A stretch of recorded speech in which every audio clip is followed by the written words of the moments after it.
ഇതിൻ്റെ 3-ാം വാക്യം.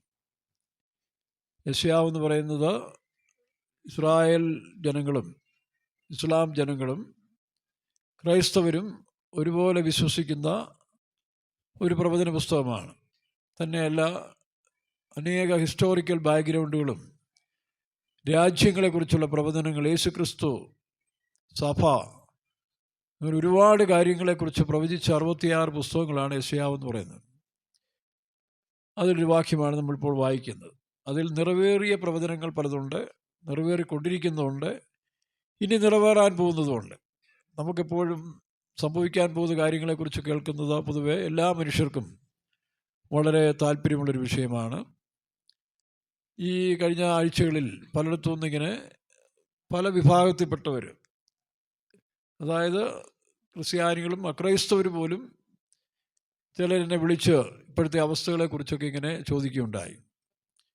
ഇറാൻ വിഷയം, ഇസ്രായേൽ വിഷയം, അല്ലെങ്കിൽ എന്താ സംഭവിക്കാൻ പോകുന്നത്, ലോകാവസാനമാണോ? ഒരു ഉസ്താദ് പറഞ്ഞു 48-ൽ ലോകം അവസാനിക്കും, വേറെ ചിലർ പറയുന്നു ഇതോടുകൂടി ലോകം അവസാനിക്കാൻ പോവുകയാണ്. അപ്പോൾ ഈ കൺഫെഷനെല്ലാം വെച്ചുകൊണ്ട് ചിലർ ഇങ്ങനെ വിളിക്കാനിടയായി. വേറൊരാളുടെ സംശയം ഇതാണ്: ഇസ്രായേൽ എന്തിനാ ഒരു നക്ഷത്രം ചിഹ്നമാക്കി വെച്ചിരിക്കുന്നത്?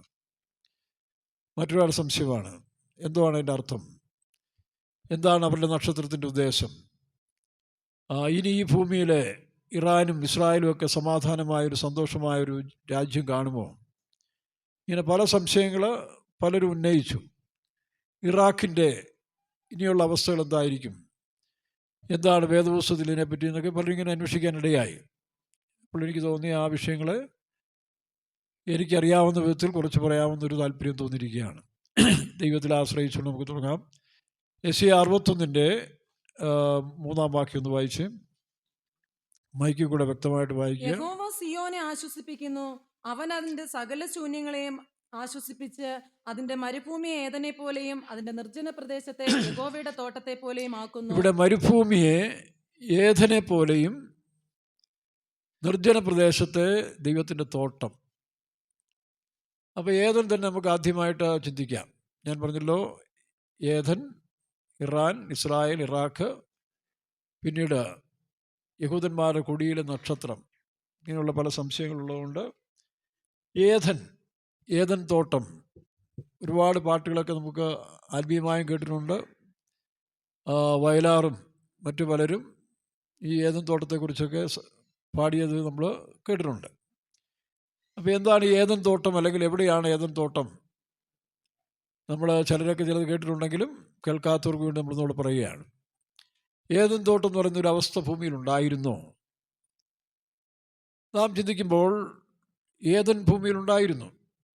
അങ്ങനെ തന്നെയാണ് വേദപുസ്തകം വളരെ വ്യക്തമായിട്ട് പറയുന്നത്. ഇന്ന് എല്ലാ മതഗ്രന്ഥങ്ങളും ചില നല്ല കാര്യങ്ങൾ പറയുന്നെങ്കിലും വേദപുസ്തകം ചരിത്ര സത്യ വേദപുസ്തകമാണ്. ചരിത്രവും സത്യവും ഒരുപോലെ കൃത്യമായിട്ട് വ്യാഖ്യാനിച്ചുകൊണ്ട് പോകുന്നൊരു പുസ്തകമാണ് ഈ ബൈബിൾ എന്ന് പറയുന്നത്. അത് ഓരോ കാലഘട്ടങ്ങളിലെ ചരിത്ര സത്യങ്ങൾ അതിൽ എഴുതിയിട്ടുണ്ട്. ഇനി മനുഷ്യൻ്റെ ആവശ്യത്തിനായിട്ട് അവൻ്റെ മനുഷ്യ ഉൽപ്പത്തി മുതൽ ഇങ്ങോട്ടുള്ള കാര്യങ്ങൾ നമുക്ക് ഗ്രഹിക്കാൻ കഴിയും. നമുക്കറിയാം, ദൈവത്തെക്കുറിച്ചുള്ള കോൺസെപ്റ്റിൽ ആർക്കും ഒരു പിടിയില്ല.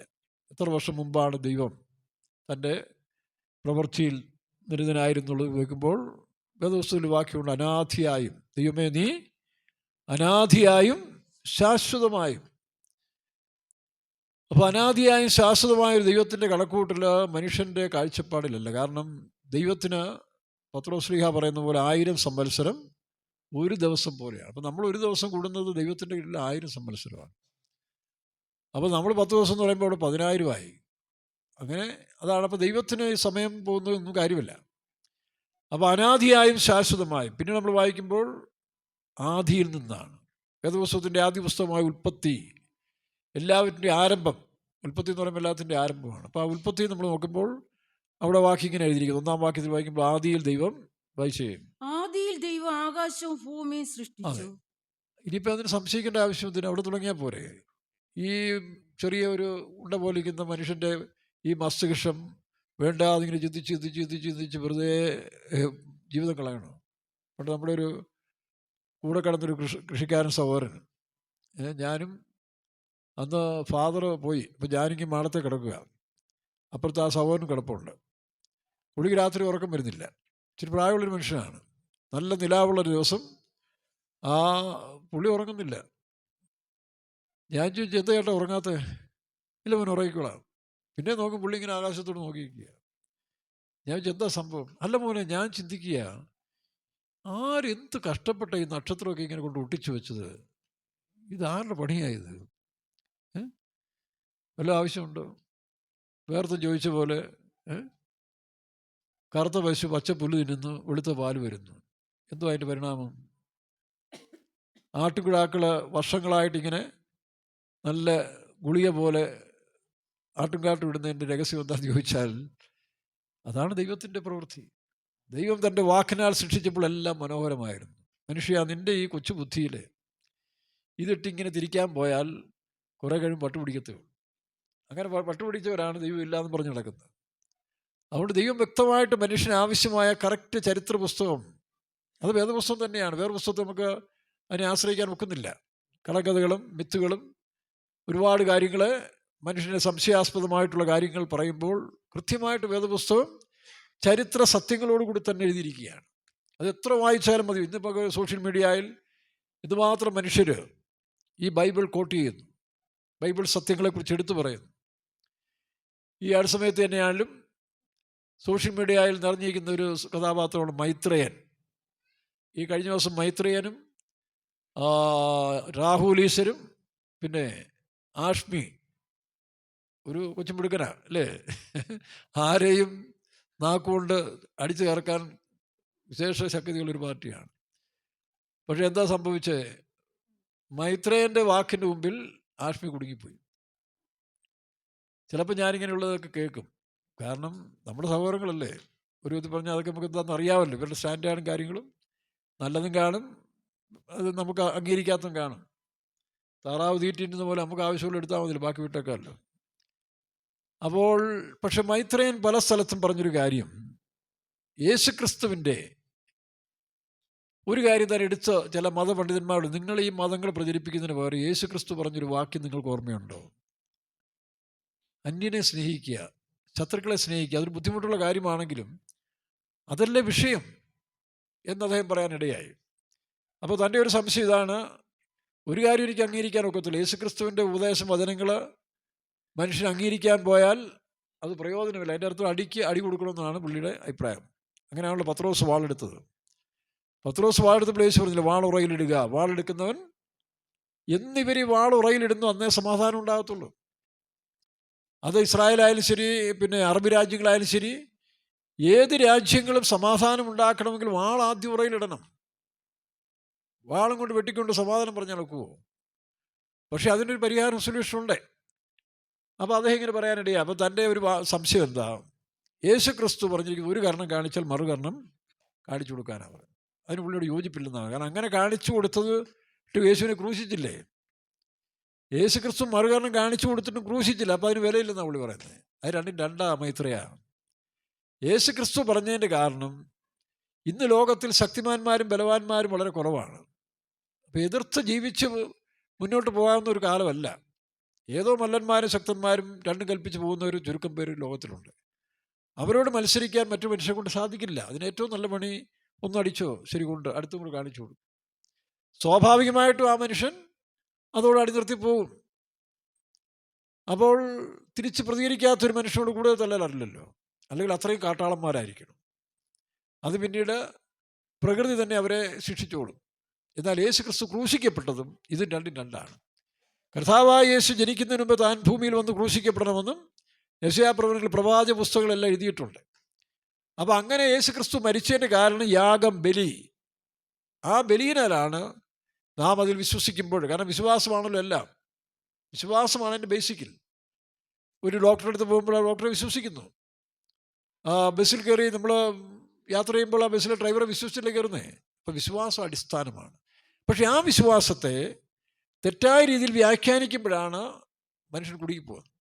അതുകൊണ്ടാണ് പലവിധ വ്യാഖ്യാനങ്ങളും മതഗ്രന്ഥങ്ങളും, യഹൂദ മതം പോലും തെറ്റായി മനുഷ്യനെ വ്യാഖ്യാനിക്കാൻ തുടങ്ങിയുകൊണ്ടാണ് യേശു ക്രിസ്തു ശരിയായ സത്യം അവിടെ അറിയിക്കാൻ തുടങ്ങിയത്. അപ്പോൾ യേശുവിനെ അവർ ക്രൂശിച്ചെങ്കിൽ നമുക്കൊരു കാര്യം അറിയാം, പല പ്രാവശ്യം യേശുവിനെ കൊല്ലാൻ ശ്രമിച്ചെങ്കിൽ യേശു ഒരു വാക്ക് പറയുന്നുണ്ട്, ഇന്നും നാളെ എൻ്റെ സമയം വരെ ഞാൻ പ്രസംഗിക്കും, അത് കഴിയുമ്പോൾ നിങ്ങളുടെ തരും, നിങ്ങൾ ചെയ്തു. ഇത് ദൈവത്തിൻ്റെ നിർണയമാണ്. അല്ല മറുകരണം കാണിച്ചു കൊടുത്തുകൊണ്ട് പ്രതികരിക്കാത്തതുകൊണ്ടാണെന്ന് പറയുന്നത് അത് ഹിറ്റ്ലറിൻ്റെയും പിന്നെ സ്റ്റാലിൻ്റെയും സിദ്ധാന്തങ്ങളാണ്. അത് പഠിച്ച് നമ്മൾ അകത്ത് വെച്ചിരുന്നാൽ നമ്മൾ പലപ്പോഴും അതിനനുസരിച്ച് നമ്മൾ വിധി കൽപ്പിത്തുള്ളൂ. ഏത് മനുഷ്യനും കുറേ പുസ്തകങ്ങൾ വായിച്ച് അകത്ത് കയറ്റിയാൽ അവൻ മറുപടി പറയുമ്പോൾ അതിൻ്റെതായ അംശങ്ങൾ കാണും. ഇസ്രായേൽ ഇറാൻ്റെ യുദ്ധം തന്നെ നോക്കുക. ഒരു കാര്യം നമുക്ക് സമ്മതിച്ചേ പറ്റത്തുള്ളൂ. എന്താ? നെതന്യാവ് അന്നേ പറഞ്ഞു, ഞങ്ങൾ ആയുധം താഴെ വെച്ചാൽ പിന്നെ ഇസ്രായേലില്ല. അത് പേർഷ്യൻ ആളും പറയുന്നുണ്ടല്ലോ, ഞങ്ങൾ അവരെ പൊടിയാക്കി കളയും. അതാരെങ്കിലും സമ്മതിക്കുമോ? നിന്നെ ഞാൻ തീർത്ത് കളയും, പൊടിയാക്കുമെന്ന് പറഞ്ഞാൽ പിന്നെ രണ്ടും കൽപ്പിച്ച് അവർ നീങ്ങത്തുള്ളൂ. അപ്പം ഇതിനൊരു സൊല്യൂഷൻ എങ്ങനെ നടക്കും? ഇന്ന് രാവിലെ ഞാൻ ഒരാൾ ഇങ്ങനെ സംഭാഷിക്കുന്നത് കേട്ടു. എന്താ? താൻ ചില യഹൂദ അറബിമാരും ആയിട്ട് സംഭാഷിച്ച ഒരു കാര്യം, ഇസ്രായേൽ ദേശത്ത് പോയപ്പോൾ ഇന്ത്യയിൽ അറിയപ്പെട്ടൊരു മനുഷ്യൻ ചില യഹൂദ അറബികളുമായിട്ട് സംസാരിച്ച കൂട്ടത്തിൽ താൻ ഇങ്ങനെ ഒരു കാര്യം ചോദിച്ചു. യഹൂദന്മാരിൽ ഏറ്റവും ശ്രേഷ്ഠനായ മനുഷ്യനാരാണ്?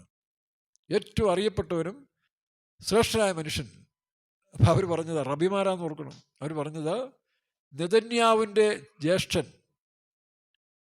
ആരാ? യോനാഥാൻ. NDB ഉഗാണ്ടയിലെ ഓപ്പറേഷന് ക്യാപ്റ്റനായി പോയതായ ആ ഓപ്പറേഷൻ കൈകാര്യം ചെയ്യുന്നതായ യോനാഥാൻ എന്ന് പറയുന്നവൻ നെതന്യാവിൻ്റെ ജ്യേഷ്ഠനാണ്. താനത് ഭംഗിയായ ഓപ്പറേഷൻ നടത്തിയിട്ടെങ്കിലും അവസാനം ഒരു ഇസ്രായേൽ ബന്ദി അവിടെ മരിച്ചു വീണുപോയി അറിയാതെ. അവർക്ക് ഭാഷ മനസ്സിലാകാതെ പെട്ടെന്ന് മരിച്ചു തോക്കുകൊണ്ട്. ആ ബോഡി എടുക്കാൻ വേണ്ടി തിരിച്ചു പോയതാണ്. നോക്കണം, അവരുടെ ഉത്തരവാദിത്വം നോക്കിയേ. അതിനെ വേണം ഉപേക്ഷിച്ചിട്ട് പോകാൻ, ചത്തതല്ലേ. പക്ഷേ ആ ബോഡി പോലും യഹൂദൻ കളയാൻ ഇഷ്ടപ്പെടാത്തത് കൊണ്ട് അവൻ ബോഡി എടുക്കാൻ പോയപ്പോഴാണ് ഈ വെടികൊണ്ട് കിടന്ന ഒരു ഉഗാണ്ടക്കാരൻ തോക്കെടുത്ത് യോനാഥാനെ വെടിവെച്ചു. അങ്ങനെയാണ് യോനാഥാൻ മരിച്ചത്. അപ്പോൾ അതിലാണ് ഏറ്റവും ശ്രേഷ്ഠം. ഇദ്ദേഹം പറഞ്ഞ അല്ല, മറ്റൊരു യഹൂദനുണ്ട്, യേശുക്രിസ്തു. ആ യേശുക്രിസ്തു എന്ന യഹൂദനാണ് ലോകത്തിൽ സമാധാനം വരുത്തിയതും അദ്ദേഹത്തിന് മാത്രമേ സമാധാനം കൊണ്ടുവരാൻ കഴിയൂ. യേശു എന്താ പറഞ്ഞു? എൻ്റെ സമാധാനം ഞാൻ നിങ്ങൾക്ക് തന്നേച്ചു പോകുന്നു, ലോകം തരുന്ന പോലെയല്ല. താൻ പ്രസംഗിക്കുക മാത്രമല്ല ചെയ്തത്, ആ ലോക സമാധാനത്തിനും മനുഷ്യൻ്റെ രക്ഷയ്ക്കും വേണ്ടി തൻ്റെ ജീവനെ കൂടെ ഊറ്റിക്കൊടുത്തതാണ് യേശുക്രിസ്തു. ഒരു ഹിന്ദു സഹോദരനാണ് പറഞ്ഞത്. ഈ പറഞ്ഞ ഒരു ഹിന്ദു ബ്രാഹ്മണനാണ്. ആ ഹിന്ദു ബ്രാഹ്മണൻ പറഞ്ഞാണ്, ആ യേശുക്രിസ്തു ഇസ്ലാമിന് എന്തുകൊണ്ട് യേശുക്രിസ്തുവിനെ ഏറ്റുകൊള്ളുന്നില്ല? ഇസ്ലാമിൻ്റെ പ്രവാചകനല്ലേ? അദ്ദേഹം പറഞ്ഞാണ്, ഇസ്ലാമിൻ്റെ പ്രവാചകനാണല്ലോ യേശുക്രിസ്തു. പുള്ളി പറഞ്ഞു, ഞാൻ ഖുർആൻ വായിച്ചിട്ടിൽ അതിനകത്തും ഏറ്റവും ഹൈലൈറ്റ് നിൽക്കുന്നതും ദൈവത്തന്നായ യേശുക്രിസ്തുവാണ്. യഹൂദന്മാരും വരവിന് വേണ്ടി കാത്തിരിക്കുന്ന യേശുക്രിസ്തുവിനെയാണ്. ക്രിസ്ത്യാനികൾ ഈ യേശുക്രിസ്തുവിനെ സ്വീകരിച്ചത് കൊണ്ടാണ് ലോകം മുഴുവനും യഹൂദന്മാർക്ക് പോലും പ്രശസ്തി ഉണ്ടായത്. കാരണം അവരാണ് ഇത് കൂടുതൽ പ്രചരിപ്പിച്ചത്. അപ്പോൾ നിങ്ങൾ യേശുക്രിസ്തുവിൻ്റെ കോഡ്, അതായത് ആബ്രഹാം കോഡ് എന്ന് പറഞ്ഞപ്പോൾ, അബ്രഹാമിക് കോഡ് എന്ന് പറഞ്ഞത് ഇസ്രായേലും സുന്നി രാജ്യങ്ങളും കൂടെ ചേർന്ന് സ്ഥാപിച്ചല്ലോ, സൗദി അറേബ്യ, UAE. അതുകൊണ്ടാണ് അവർ ഈ യുദ്ധത്തിൽ ഇടപെടാത്തത്. പക്ഷേ ഷിയ മുസ്ലിങ്ങളടങ്ങിയ ഈ ഇറാൻ അങ്ങനൊരു പോരാട്ടം നടത്തുകയാണ്, ഇസ്രായേലിനെ പൊടിയാക്കും. ഇത് മുൻപ് പലരും പറഞ്ഞിട്ടുണ്ട്. നമുക്ക് ഇസ്രായേലിൻ്റെ പക്ഷം നിൽക്കേണ്ട ആവശ്യമൊന്നും ഞാൻ നിൽക്കത്തുമില്ല. നമ്മൾ യേശു ക്രിസ്തുവിൻ്റെ മാർഗ്ഗക്കാരാണ്, നമുക്ക് മതമൊന്നുമില്ല. നമുക്ക് രണ്ട് ഭാഗവും. യഹൂദൻ എന്ത് വിശേഷതയെന്ന് അപ്പോസ്തലൻ ചോദിച്ച പോലെയാണ് ഒരു ചോദ്യം. ആത്മീയമായ ഭാഷയിൽ യഹൂദൻ എന്താ വിശേഷത? യഹൂദൻ ലോകത്തിന് ഒരുപാട് സംഭാവനകൾ ചെയ്തിട്ടുണ്ട്, സത്യമാണ്. കണ്ടുപിടുത്തങ്ങളിൽ യഹൂദന്മാർ ചെയ്ത നന്മകളുടെ ഒരു അയലത്ത് പോലും വേറെ ആരും വന്നിട്ടില്ല, അതൊക്കെ സത്യമാണ്.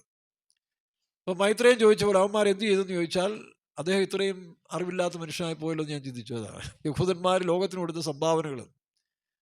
അദ്ദേഹം അതിന് പറഞ്ഞിരിക്കുന്ന ഷൈലോക്കിൻ്റെ അമ്മമാർ പണപ്പിരിവുകാരായിരുന്നു, പലിശക്കാരായിരുന്നു. അത് കുറേ പേരുണ്ട്. ക്രിസ്ത്യാനികൾ പലിശക്കാരില്ലേ? പെന്തിക്കോസിൽ പോലും ചിലരെ എണ്ണി നോക്കിയാൽ പലിശ വാങ്ങിക്കുന്നവരുണ്ടല്ലോ, പെന്തിക്കോസുകാർ പോലും. അപ്പോൾ ആ ഷൈലോക്കിൻ്റെ ഒരു കഥ കൊണ്ട് യഹൂദന്മാരെല്ലാം മോശമായില്ല. എന്തുമാത്രം നന്മകളും അവരും ചെയ്തു. ഹിന്ദുക്കൾ ചെയ്യുന്നില്ലേ? ക്രിസ്ത്യാനികൾ ചെയ്യുന്നില്ലേ? അപ്പോൾ എല്ലാ മനുഷ്യരിലും 3 ഗ്രൂപ്പുകളുണ്ട്. ഒന്ന് BPL, ബിലോ ഗ്രേഡ് ഉള്ളവരാണ്. മറ്റത് മീഡിയം, അതെല്ലാത്തിനും ഉണ്ട്. ഇനിയും കുറച്ച് ആളുകൾ ഒരു ഹൈ ലെവലിൽ ആത്മീയമായും ജ്ഞാനമായും പിന്നെ ബോധമുള്ളവരും എല്ലായിടത്തും ഉണ്ട്. അപ്പോൾ ഈ ബ്രാഹ്മണ സഹോദരൻ ഈ റബിയാരോട് പറഞ്ഞു, അല്ല, യേശു ക്രിസ്തുവാണ്. നിങ്ങളൊരു കാര്യം ചെയ്യ്, അറബികളും യേശു ക്രിസ്തുവിനെ വിശ്വസിക്കുന്നുണ്ട്. ഈസാ നബി, യേശു ക്രിസ്തു വീണ്ടും വന്ന് ഞങ്ങൾക്ക് രക്ഷ നൽകുന്നവരെ അവർ വിശ്വസിക്കുന്നുണ്ട്. ഏതാ? ദജ്ജാൽ ഭൂമിയിൽ വന്ന് യഹൂദന്മാരെ പീഡിപ്പിക്കുന്നതൊപ്പം തന്നെ ഇസ്ലാമിക ആളുകളെയും നശിപ്പിക്കുന്നവർ പറയുന്നു. ഇപ്പോൾ കഴിഞ്ഞ ദിവസം ഒരു മൗലവിയുടെ ഒരു വീഡിയോ നമ്മൾ കേട്ടുകൊണ്ടിരുന്നില്ലേ? നിങ്ങൾ കണ്ടു കാണും പലരും. അദ്ദേഹം മുൻപ് 2000 മുതൽ പ്രസംഗിക്കുന്ന പ്രസംഗമാണെന്നാണ് പറയുന്നത്. എന്താ? ഇനി വരും കാലത്തിൽ ഇറാൻ ആക്രമിക്കപ്പെടുമെന്നും ഒരു മുസ്ലിം മൗലവിയായി പറയുന്നത്. ഉസ്താദ്, പേര് ഞാൻ വന്നു, സലീം വാസ്ലിയോ, ആർക്കും പേരറിയാവോ? പേര് ഞാൻ മറന്നുപോയി. അപ്പം അദ്ദേഹം നല്ല കുറച്ചുകൂടെ വ്യക്തമായിട്ട് സംസാരിക്കുന്നൊരു മനുഷ്യനാണ്. അപ്പം താൻ പറഞ്ഞു, ഇതാണ് വരും കാലത്തിൽ ഇറാൻ ആക്രമിക്കപ്പെടും.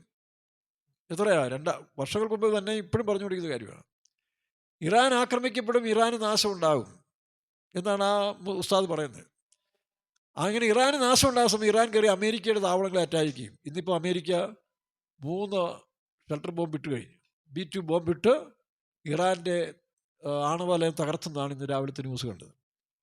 അപ്പോൾ അവർ ചുമ്മായിരിക്കുമോ?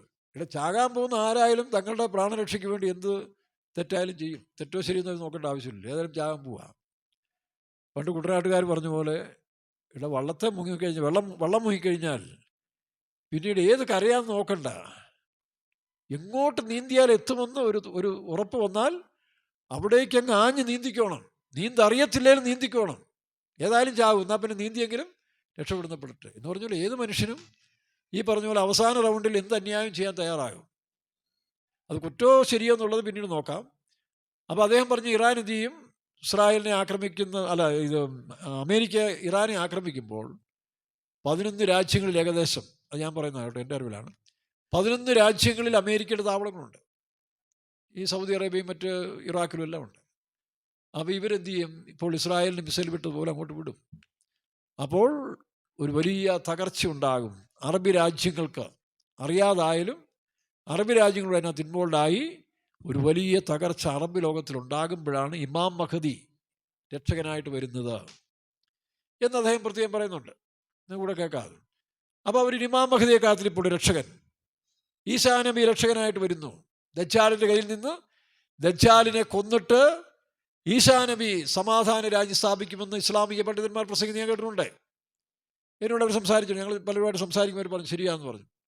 അങ്ങനെയെങ്കിൽ ഈ ബ്രാഹ്മണൻ ചോദിച്ചു, അങ്ങനെയെങ്കിൽ ഈ മുസ്ലിങ്ങൾ ഇസ്ലാം യേശു ക്രിസ്തുവിനെ ഒരു വലിയ നബിയായിട്ട് അംഗീകരിക്കുന്നെങ്കിൽ എന്തുകൊണ്ട് ആ ജീസസ് അല്ലെങ്കിൽ Jesus Christ code, Abrahamic code പോലെ ഇസ്രായേലും അമേരിക്ക ക്രിസ്ത്യാനികളും അറബികളും ചേർന്ന് ഇസ്ലാമും ചേർന്ന് ഒരു യേശു ക്രിസ്തുവിൻ്റെ the code according to Jesus Christ അല്ലെങ്കിൽ അബ്രഹാമിക് കോഡ് എന്ന് പറഞ്ഞ പോലെ തന്നെ യേശുവിൻ്റെ കോഡിലൊരു സമാധാന നിയമം ഉണ്ടാക്കണം.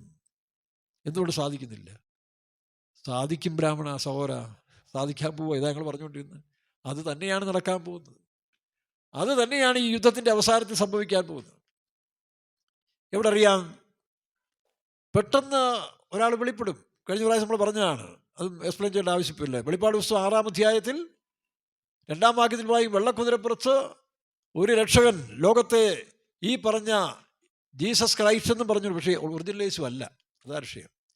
ഈ പരുവം നോക്കി മനുഷ്യൻ്റെ പൾസ് അറിയാവുന്നവൻ ലോകത്തിലെ ഈ നേതാക്കന്മാരുൾപ്പെടെ ട്രംപും എല്ലാം ചേർന്ന്, ഞാൻ കഴിഞ്ഞ അങ്ങേ പ്രാവശ്യം പറഞ്ഞില്ലേ, ട്രംപും പിന്നെ എലോൺ മസ്കും കൂടെ മുട്ടനടി തമ്മി പിരിഞ്ഞു പോകുന്ന പറയുന്നുണ്ട്. ഞാൻ പറഞ്ഞു പിരിയത്തില്ല. അപ്പോൾ നിങ്ങൾ കേട്ടല്ലോ, കഴിഞ്ഞ ദിവസം അവരൊന്നായി. കാരണം അങ്ങനെ വരച്ചുള്ളൂ. ഇവരാരും പിരിയേണ്ട സമയമല്ല. ഇവരെല്ലാം ഒന്നായി നിന്നുകൊണ്ട് ഒരു ലോകരക്ഷകനെ അവർ കൊണ്ടുവരാൻ പോവുകയാണ്. അത് ഈ പറഞ്ഞ പോലെ ജീസസ് ക്രൈസ്റ്റ് കോഡാണ്. ഈ ബ്രാഹ്മണൻ സ്വപ്നം കണ്ട ഇത് നടക്കാൻ പോവുകയാണ്. പക്ഷേ ഒറിജിനൽ ക്രിസ്തു അല്ല. ഒറിജിനൽ ക്രിസ്തു 19-ാം അധ്യായത്തിൽ വരുന്ന ഇവർ പറയുന്ന ഇമാം മഹദി എന്നോ അല്ലെങ്കിൽ വരാവുന്ന യേശു ക്രിസ്തു വെള്ള കുതിരപ്പുറത്ത് വരുന്ന രണ്ടാമത്തതാണ്. ഈ 6-ാം വാക്യത്തിൽ പറയുന്ന അവനാണ് ദജ്ജാൽ, അവനാണ് ആൻറ്റി ക്രൈസ്റ്റാണ്, പക്ഷേ ആൻറ്റിയാണ്. അവൻ വളരെ തന്ത്രപരമായിട്ടും ദാനിയേൽ പുസ്തകത്തിൽ വായിക്കുന്നതിൽ ഉപായബുദ്ധിയാൽ നയപരമായി ലോകത്തെ വഞ്ചിച്ച് കളയും. കാരണം എന്താ? ഇപ്പോൾ ട്രംപിൻ്റെ ആറ്റിറ്റ്യൂഡ് നോക്കിയേ. ട്രംപ് അവസരമായിട്ട് സംസാരിക്കുന്നൊരു മനുഷ്യനാണ്. നോക്കണം സംഭവം എന്താ നടക്കുന്നതെന്നും ഈ അനൗൺസ് ചെയ്യുന്നത് തമ്മിൽ എൻ്റയർലി ഡിഫറൻസ് കാണും. നേതാക്കന്മാർ പോലും കള്ളം പറയാൻ തുടങ്ങി. നമ്മുടെ നേതാക്കന്മാരെ കണ്ടിട്ടില്ലേ? അവസരോചിതമായിട്ട് സംസാരിക്കുക, താൽക്കാലിക ലാഭത്തിന് വേണ്ടി എന്ത് അന്യായങ്ങളും വിളിച്ചു പറയുക. അപ്പോൾ അതൊരു ട്രെൻഡാണ്. മലയാളികളെ പൊതുവെ സംബന്ധിച്ചിടത്തോളം അവർക്ക് ഏത് വിഷയവും, സ്വന്തം തള്ള ചത്ത് കിടന്നാലും അതിനെ ഒന്ന് ഡിബേറ്റ് ചെയ്യാൻ ഇഷ്ടപ്പെടുന്നവരാണ് ആര്? മലയാളികൾ. കാരണം അവർക്ക് പുതിയ പുതിയ കാര്യങ്ങൾ, ഈ ഒരു ഏതോ ഒരു സ്ഥലത്ത് പൗലോസ് ചെന്നപ്പോൾ അതേന എന്ന് പറയുന്ന സ്ഥലത്ത് കണ്ടെത്തുന്നു പോകുമ്പോൾ പൗലോസിനെ കേൾക്കാൻ വളരെ ജാഗ്രതയോടെ എല്ലാവരും കൂടി വന്നു. എന്താണെന്നറിയാമോ? അവർക്ക് ഇങ്ങനെ പുതിയ പുതിയ കാര്യങ്ങൾ കേൾക്കണം. പുതിയ കാര്യങ്ങൾ കേട്ട് കേട്ട് കേട്ട് കേട്ട് ഇങ്ങനെ പോകുന്നൊരു ടെൻഡൻസി പണ്ട് കാലം തൊട്ടേ കാപ്പി കുടിക്കുന്നതിന് മുമ്പ് മനോരമ വായിച്ച് ശീലിച്ചും ഈ രണ്ട് പാർട്ടികൾ തമ്മിലുള്ളതായ പ്രശ്നങ്ങളും ഇങ്ങനെ ന്യൂസ് വായിച്ച് വായിച്ച് വായിച്ച് വായിച്ച് മലയാളികൾക്ക് അങ്ങനെ ഒരു പ്രത്യേക ടാലൻ്റാണ്. അവർക്ക് എന്തെങ്കിലും പുതിയ ന്യൂസ് കിട്ടിക്കൊണ്ടിരിക്കണം. അല്ലാതെ പക്ഷം ഉണ്ടായിട്ടൊന്നുമല്ല. ഇപ്പോൾ ഒരു കൂട്ടർ ഇസ്രായേലിൻ്റെ പക്ഷമായിട്ടോ ഒരു കൂട്ടർ ഇറാൻ്റെ പക്ഷമായിട്ടല്ല. ഈ മലയാളികളുടെ ഒരു ട്രെൻഡാണ് പുതിയ ന്യൂസ് വരിക, ചർച്ച ചെയ്യുക, ഒരു ബഹളം ഉണ്ടാക്കുക, വീട്ടിൽ പോയി കട്ടക്കാ പിടിച്ചിട്ട് പിറ്റേ ദിവസം വരിക. അല്ല, ഇപ്പോൾ ചാനലിലാണെന്നുള്ളൂ. പണ്ട് തെരുവിലായിരുന്നു. ഇപ്പോൾ പണ്ട് മുറുക്കാൻകടയിലും തെരുവിലും കൂടിയിരുന്നവരിപ്പോൾ ടി വിയുടെ മുമ്പിലിരിക്കുന്നത് മാത്രമേ ഉള്ളൂ. വല്ല ഗുണമുണ്ടോ? കുറേ കാര്യങ്ങളൊക്കെ പ്രയോജനം ഉണ്ടെങ്കിലും ബാക്കി മുഴുവനും യൂസ്ലെസ് ഇതായിട്ട് മാറുകയാണ്. ചുമ്മാ കിടന്ന് ചർച്ച. ഇസ്രായേൽ ഇവരുമായിട്ട് എന്തെങ്കിലും ബന്ധമുണ്ടോ? ഇവർ പറഞ്ഞുകൊണ്ടുള്ള അടി നടക്കാതിരിക്കുമോ? ഇപ്പം മുഖ്യമന്ത്രി ഇസ്രായേൽ തെമ്മാടികളാന്ന് പറഞ്ഞാൽ അവർ സമ്മതിക്കുമോ? ഞങ്ങളെ തലാൻ വന്നവനെ ഞങ്ങൾ വെറുതെ വിടുമോ? അവർക്ക് യേശു ക്രിസ്തുവിൻ്റെ ഉപദേശം ഇല്ലല്ലോ. ഒരു കാരണം കാണിക്കല. ഇനി പേർഷ്യക്കാർ സമ്മതിക്കുമോ? അവരെ അടിക്കുമ്പോൾ അവർ തിരിച്ചടിക്കും. അപ്പോൾ ആരും മോശക്കാരല്ല. പാകിസ്ഥാൻ ഇന്ത്യയിൽ കയറി തൊട്ടിയപ്പോൾ ഇന്ത്യയുമായിരുന്നു, കയറി അടിച്ചില്ലേ? അപ്പം ഇത് ലോകസഹജമാണ്. അപ്പം നമ്മളൊരു പക്ഷം നിൽക്കേണ്ട ആവശ്യമില്ല. സംഭവാമി യുഗേ യുഗ എല്ലാം. അപ്പം ഇനി വരാൻ പോകുന്ന ഈ ബ്രാഹ്മണ സഹോദരൻ റബിയോട് സംസാരിച്ചതുപോലെ ഒരു രക്ഷകൻ യേശുക്രിസ്തുവിൻ്റെ പേരിൽ വരും. യേശുക്രിസ്തു അല്ല, അത് താമസിക്കാതെ വരും. ഇതിനിടയിൽ എന്താണ് സംഭവിക്കുന്നത്? അതിലൊന്നാണ് നമ്മൾ പറഞ്ഞ 3 വിഷയങ്ങളൊന്നും ചെറുതായിട്ട് ടച്ച് ചെയ്തത്. ഏദൻ തോട്ടം അത് സത്യമായിരുന്നു. ഏദൻ ഭൂമിയിൽ ഉണ്ടായിരുന്നു. ചരിത്ര സത്യങ്ങളും ബൈബിൾ സത്യങ്ങളും ഒന്നായി തന്നെ പറയുകയാണ്. വായിച്ച് ഉൽപ്പത്തി പുസ്തകം 2-ാം അധ്യായത്തിൻ്റെ 14 വായിച്ച്. 3 നദിക്ക് ഹിദ്ദക്കൽ മേളിൽ ഒരു നദി തോട്ടത്തെ 4 ശാഖകളായി പിരിഞ്ഞതായിരുന്നു. തോട്ടം നനപ്പാൻ ഒരു നദി ഏദനിൽ നിന്ന് പുറപ്പെട്ടു. എത്രാം വാക്യം? 10-ാം വാക്യം. 10:10. വായിര്. തോട്ടം നനപ്പാൻ ഒരു നദി ഏദനിൽ നിന്ന് പുറപ്പെട്ടു. അപ്പോൾ തോട്ടം നനപ്പാൻ ഏദനിൽ നിന്ന് ഒരു നദി പുറപ്പെട്ടെന്നാണ്. ഇത് കൃത്യമായിട്ട് ലൊക്കേറ്റ് ചെയ്ത് പഠിച്ചു കഴിഞ്ഞാൽ കറക്റ്റാണ്. ഒരുത്തർക്ക് നിഷേധിക്കാൻ വയ്യാത്തൊരു സത്യമാണ്. ഏദൻ ഭൂമിയിൽ ഉണ്ടായിരുന്നു. അത് എവിടെയാണെന്നുള്ളതല്ലേ? കൃത്യമായിട്ട് ആ സ്ഥലം ഇന്നും ലൊക്കേറ്റ് ചെയ്ത് എളുപ്പമുണ്ട്. വായിച്ചേ. അത് അവിടെ നിന്ന് 4 ശാഖയായി 4 നദികളായി പിരിഞ്ഞു. ഏദനിൽ നിന്ന് 4 നദികളായി പിരിഞ്ഞതാണ് ചരിത്രം. തുടക്കം ഇവിടെയാണ്. പക്ഷെ പിന്നീട് നോഹയുടെ വെള്ളപ്പൊക്കത്തിന് ശേഷം അത് കഴിഞ്ഞിട്ട് പിന്നീട് പേലേഗിൻ്റെ കാലത്തിൽ 2-ാം അധ്യായം 25-ാം വാക്യം വായിച്ച്. ഞാൻ ബേസിക്കലി അതൊന്ന് പറയുകയാണ്. ഉൽപ്പത്തി പുസ്തകം 2:25. പേലേഗിൻ്റെ കാലത്തിൽ ഭൂവാസികൾ പിരിഞ്ഞു പോയെന്നാണ്. ഇംഗ്ലീഷ് വായിക്കുമ്പോൾ എർത്ത് ഷാൽ ബി ഡിവൈഡഡ്. ഭൂമി ഇന്ന് ഒറ്റ ഭൂമിയായിരുന്നത് ഈ നോഹയുടെ വെള്ളപ്പൊക്കത്തിന് ശേഷം പതുക്കെ പതുക്കെ പതുക്കെ പതുക്കെ പതുക്കെ പതുക്കെ പതുക്കെ ഇപ്പോൾ ആഫ്രിക്കയിലെ 2ആയിട്ട് പിരിയെന്ന് പറഞ്ഞ പോലെ പിരിഞ്ഞ് പിരിഞ്ഞ് പിരിഞ്ഞ് പിരിഞ്ഞ് ഇന്ന് നമ്മുടെ ഏഷ്യ ഈ ഭൂഖണ്ഡങ്ങളായിട്ട് മാറിയതാണ്. വായിച്ച 2:25, 10:25 വായിക്കാം.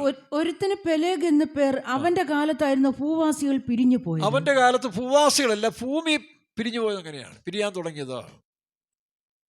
അപ്പോൾ ആ ഭൂമിയുടെ പിരിവിന് ശേഷം പലതും മാറി. ഇപ്പോൾ ഏദനിൽ നിന്ന് പുറപ്പെട്ട നദികൾ പിന്നീട് ഇങ്ങോട്ട് ഒഴുകാൻ തുടങ്ങിയതാണ് കാണുന്നത്. ഈ നദികൾ ഇന്ന് വ്യക്തമായിട്ട് ചരിത്ര സത്യങ്ങൾ തന്നെ വെളിപ്പെടുത്തുകയാണ്. നമുക്ക് 4 നദികളെ കുറിച്ച് നോക്കാം. ഏതൊക്കെ നദിയാണ്, ഏത് രാജ്യങ്ങൾ കൂടി ഒഴുകിയെന്ന് നോക്കാം. വായിക്കാം. ഒന്നാമത്തിന് പീശോൻ എന്ന് പൈസൺ. ഒന്നാമത്തെ പീസോൺ, അല്ലെങ്കിൽ ഇംഗ്ലീഷിൽ പൈസോൺ എന്ന് പറയും. ഈ പൈസോൺ നദി ഇപ്പോൾ ഇല്ല. സൗദി അറേബ്യ, കാരണം അത് ഹവീല ദേശത്തോട് പോകുന്നു പറഞ്ഞല്ലേ? വായിച്ച്. അത് ഹവീല ദേശമൊക്കെയും ചുറ്റുന്നു. ഹവീല ദേശമൊക്കെയും. ഏതാണ് ഈ ഹവീല? ഹവീല എന്ന് പറയുന്നത് ഒരുത്തൻ്റെ പേരാ. അവിടെ ഇല്ലേ? വായിച്ചേ. ഉൽപ്പത്തി പുസ്തകം ഉണ്ടല്ലോ. ഹവീല ആരുടെ മകനാ?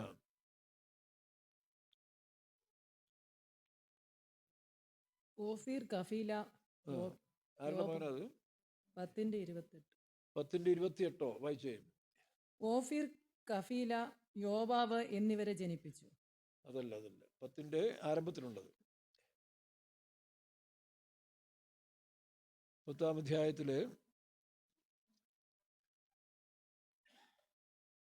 കാമിന്റെ പുത്രന്മാർ കൂശ്, മിസ്രയീം, പൂത്ത്, കാനാൻ. കൂശിന്റെ പുത്രന്മാർ സെബ, ഹബീല. നോക്കണം. ക്രൂശിന്റെ പുത്രന്മാർ, സെബ, ക്രൂശ് ആരുടെയാ? കനാൻ. അതായത് കനാൻ ആരുടെ മകൻ? നോഹയുടെ സന്തതിയിൽപ്പെട്ട 3 പേരാണ്, ശേം, ഹാം. അപ്പോൾ ജലപ്രളയത്തിന് ശേഷം പിന്നെ സന്തതി പരമ്പര ഉണ്ടായി തന്നെ നോഹയുടെ കാലത്തിന് ശേഷമാണ്. അത് 10-ാം അധ്യായത്തിൽ പറയുന്നുണ്ട്. 10-ാം അധ്യായത്തിൽ നമ്മൾ തുടങ്ങുമ്പോൾ അവിടെ 2-ാം വാക്യം വായിച്ചു. 10:2. യാഫേത്തിന്റെ പുത്രന്മാർ ഗോമേർ. അപ്പൊ നോഹയുടെ 3 പുത്രന്മാരാണ് യാഫേത്ത്, ശേം, ഹാം. അപ്പൊ ഇനി അവരുടെ വംശപാരമ്പര്യം. അപ്പൊ ഇതെല്ലാം ആരംഭകാലങ്ങളുണ്ടായിരുന്ന മെസ്സോപ്പൊത്തോമിയൻ, സുമേരിയൻസ് എന്ന് കേട്ടിട്ടില്ലേ? മെസ്സോപ്പൊത്തോമിയ എന്ന് പറയുന്ന ഇറാഖിന്റെ പ്രവശ്യയിൽ ഉണ്ടായിരുന്ന ജനതകളാണിത്. അതിനു മുമ്പാണ് ഏദൻ തോട്ടമുള്ളത്. അപ്പം ഈ മെസ്സോപ്പൊത്താമിയ എന്ന് പറയുന്ന സ്ഥലം ഇപ്പോഴും ഉണ്ടല്ലോ. മെസ്സോപ്പൊത്താമിയ എന്ന് പറഞ്ഞാൽ മെസ്സോപ്പൊട്ടോമിയ എന്ന 2 നദികളുടെ കരയെന്ന് അർത്ഥം. 2 നദികളുടെ നദീതട പ്രദേശത്തുണ്ടായ ഫലപുഷ്ടിയുള്ള സ്ഥലത്തെയാണ് ഈ മെസ്സോപ്പൊട്ടാമിയ. കാരണം പണ്ടത്തെ നാഗരികതയെല്ലാം നദീതീരങ്ങളിലല്ലേ. അങ്ങനെ മെസ്സോപ്പൊട്ടാമിയൻ പാരമ്പര്യമാണ് വംശങ്ങളുടെ തുടക്കം. ഇന്ത്യയിൽ വന്ന ആദിമ ജനങ്ങളായ ദ്രാവിഡരെന്ന് പറയുന്നവരും രണ്ടാമത് വന്ന ആര്യന്മാരും എല്ലാം ഇവിടെ നിന്ന് പുറപ്പെട്ടു വന്നവരാണ്. അന്ന് ഇതെല്ലാം ഒന്നിച്ച് കിടന്ന് രാജ്യത്തു നിന്ന് ഇങ്ങനെ വന്ന് അവർ കുടിയേറി പാർത്തു. അതിനൊരു കാരണമുണ്ട്. അത് പിന്നെ പറയാം. അപ്പം ഈ 4 നദികളിൽ ഒന്ന് പൈസോൺ ആരുടെ? ഹബീല ദേശത്ത്. ഹബീല ആരുടെ മകൻ? ക്രൂശിന്റെ മകൻ. വായിച്ചേ. ഇപ്പോൾ വായിച്ചു വാക്യം. ക്രൂശിന്റെ മക്കള് കൂശിന്റെ പുത്രന്മാർ സെബ, ഹവീല, സപ്ത. സെബ, ഹവീല, സപ്ത, രമ, സപ്തക്ക. ഈ പേരുകളെല്ലാം ഇന്ന് നമ്മുടെ നാട്ടിലുണ്ടല്ലോ, ഇല്ലയോ? പിന്നെ രമ, പിന്നെ അടുത്തത് സപ്തക്ക. ഇനി അതിന്റെ മക്കളാണ് ശബയും ദേദാനും. അത് വായിച്ച്. രമയുടെ പുത്രന്മാർ ശബയും ദെദാനും. ശബയും ദേദാനും. ഇത് എവിടെ പറയുന്നുണ്ട്? ഇനി വരാൻ പോകുന്ന ലോകമഹായുദ്ധത്തിൽ ഇവരെല്ലാം പങ്കെടുക്കുന്നുണ്ട്. ആ സമയമുണ്ട് നമുക്ക് അതിനെപ്പറ്റി ചിന്തിക്കാം, അല്ലെങ്കിൽ അടുത്ത പ്രാവശ്യം ചിന്തിക്കാം. അപ്പോൾ ഏദൻ തോട്ടത്തിൽ ഈ 4 നദികൾ, ഒന്ന് പൈസോൺ, അത് ഹവീല ദേശമൊക്കെയും വായിച്ചേ. ഒന്നാമത്തേതിന് പീശോൻ എന്നു പേർ, അത് ഹവീല ദേശമൊക്കെയും ചുറ്റുന്നു. ഹവീല ദേശമൊക്കെ. ഹവീല ദേശം എന്ന് പറഞ്ഞാൽ ഈ സൗദി അറേബ്യ ഉൾപ്പെട്ടതായ ആ പെൻസുലായാണ്. സൗദിയുടെ അറേബ്യൻ പെൻസുലായിൽ കൂടെ ചുറ്റിക്കൊണ്ടിരുന്ന നദിയാണ് ഈ പറഞ്ഞ പോലെ പൈസോൺ. പക്ഷെ അതിപ്പോഴില്ല, അതിപ്പോൾ പറ്റിക്കിടക്കുക. അത് ചരിത്രം തന്നെ അത് പറയുന്നുണ്ട്. ചരിത്ര ഗവേഷകർ നിങ്ങൾ യൂട്യൂബിൽ നോക്കിയാൽ പൈസോൺ നദി അടിച്ചു കഴിഞ്ഞാൽ അതിനെപ്പറ്റി കൃത്യമായിട്ട് അവിടെ കാണാൻ കഴിയും. അടുത്തത്, അവിടെ പൊന്നുണ്ട്, ആ ദേശത്തിലെ പൊന്ന് മേൽത്തരമാകുന്നു. അതുകൊണ്ടാണ് ഇപ്പോൾ അവര് സൗദി അറേബ്യ പുതിയ സ്കീം ആരംഭിച്ചിരിക്കുകയാണ്. അവരതിനെ ഡെവലപ്പ് സിറ്റിയാക്കി മാറ്റിക്കൊണ്ടിരിക്കുകയാണ്. അടുത്ത് വായിക്കാം. 2-ാം നദിക്ക് ഗീഹോൻ എന്ന് പേർ. ഗീഹോൻ. ആഫ്രിക്കയിൽ നമ്മുടെ വേലയ്ക്ക് ഇറങ്ങിയ ഒരു സഹോദരൻ്റെ പേര്, നമ്മുടെ സഹോദരൻ്റെ പേര് ഗീഹോൻ എന്നാണ്. പാസ്റ്റർ ഗീഹോൻ അല്ലേ? ആഫ്രിക്കൻ പേരിൽ ഇപ്പോഴും ഉണ്ട് ആ പേരുകൾ അനേര്. അപ്പൊ ഈ നദിയുടെ പേര് ഗീഹോൻ. വായിച്ച്. അത് കൂശ് ദേശമൊക്കെയും ചുറ്റുന്നു. ക്രൂസ് എന്ന് പറഞ്ഞ എത്യോപ്യൻ. നോക്കണം, ക്രൂസ് ദേശമൊക്കെയും ചുറ്റുന്നു. അപ്പോൾ ക്രൂസ് ദേശങ്ങൾ ആഫ്രിക്കൻ രാജ്യങ്ങളിൽ 16 രാജ്യങ്ങളെ ചുറ്റുന്ന ഒരു നദിയാണേത്? ഈ ഗീഹോൻ എന്ന് പറയും. അതിന് തുടക്കം എവിടെയാണെന്നറിയാവോ? ഉഗാണ്ടയിലെ ജിഞ്ചർ സിറ്റി. ഞാൻ നമ്മുടെ ഒരു സഹോദരനെ, അവിടെ ആയിരുന്നൊരു സഹോദരനോട് ഞാൻ വിളിച്ചു ചോദിച്ചപ്പോൾ അത് പുള്ളി എൻ്റെ ലൊക്കേഷൻ കറക്റ്റായിട്ട് പറഞ്ഞു. ആരാ? നമ്മുടെ അദ്ദേഹം സാജു മാത്യു, ക്ലാസ്സിങ്ങനെ ഒരാളുണ്ടല്ലോ. അപ്പോൾ ഞാൻ അദ്ദേഹത്തെ ആഫ്രിക്കയിലേക്ക് വിളിച്ചു ചോദിച്ചാൽ പുള്ളി വിക്ടോറിയ തടാകത്തെ പറ്റി. വിക്ടോറിയ തടാകം എന്ന് പറഞ്ഞാൽ വലിയൊരു നിരപ്പായ സ്ഥലമാണ്. അവിടെ നിന്നാണ് ഈ ഉറവ് പൊട്ടി ഈ പറഞ്ഞ ഗീഹോൻ നദിയുടെ പുറപ്പെടുക. ആ ഗീഹോൻ നദി രണ്ടിതായിട്ട് വരും. ഒന്ന് ബ്ലൂ, അതാണ് നൈൽ നദി. ഈജിപ്തിൽ കൂടെ ഓടി മെഡിറ്ററേനിയൻ കടലിൽ വന്ന് ഇപ്പോഴും അവസാനിക്കുന്ന നൈൽ നദിയാണ് ഈ ഗീഹോൻ എന്ന് പറയുന്നത്. 6600 കിലോമീറ്റർ അടുത്ത് നീളമുണ്ട്. ഇന്ന് വരെ ഗതിമാറാതെ ഒഴുകിയ ഏക നദി ഈ 4 നദിയിലെ നൈൽ നദിയാണ്. നൈൽ നദി അതിൻ്റെ ഒരു ഭാഗം മാത്രമേ ഉള്ളൂ. അത് പല രാജ്യങ്ങൾ കൂടെ, ഉഗാണ്ട, സ്വീഡൻ, അങ്ങനെ പല രാജ്യത്തിൽ കൂടി, ഈജിപ്റ്റ്, ഒഴുകി അവസാനം മെഡിറ്ററേനിയൻ സീയിൽ വന്ന് അത് അവസാനിക്കും. മറ്റ് നദികളെല്ലാം പേർഷ്യൻ കടലിലാണ്. പേർഷ്യൻ കടൽ എന്ന് പറഞ്ഞാൽ ഇന്ത്യ മഹാസമുദ്രത്തോട് ചേർന്ന് കിടക്കുന്ന ഒരു പേർഷ്യൻ, അതാണ് ഈ അറബി രാജ്യങ്ങൾ. സൗദി അറേബ്യയും ഈ പറഞ്ഞ 5-8 രാജ്യങ്ങൾ അതിന് ചുറ്റും കിടക്കുകയാണ്. ആ പേർഷ്യൻ ഗൾഫിൽ നിന്നുണ്ടല്ലോ അറേബ്യൻ കടൽ എന്ന് പറയുന്ന ഇന്ത്യൻ മഹാസമുദ്രത്തോട് ചേർന്ന് കിടക്കുന്ന അറേബ്യൻ കടൽ.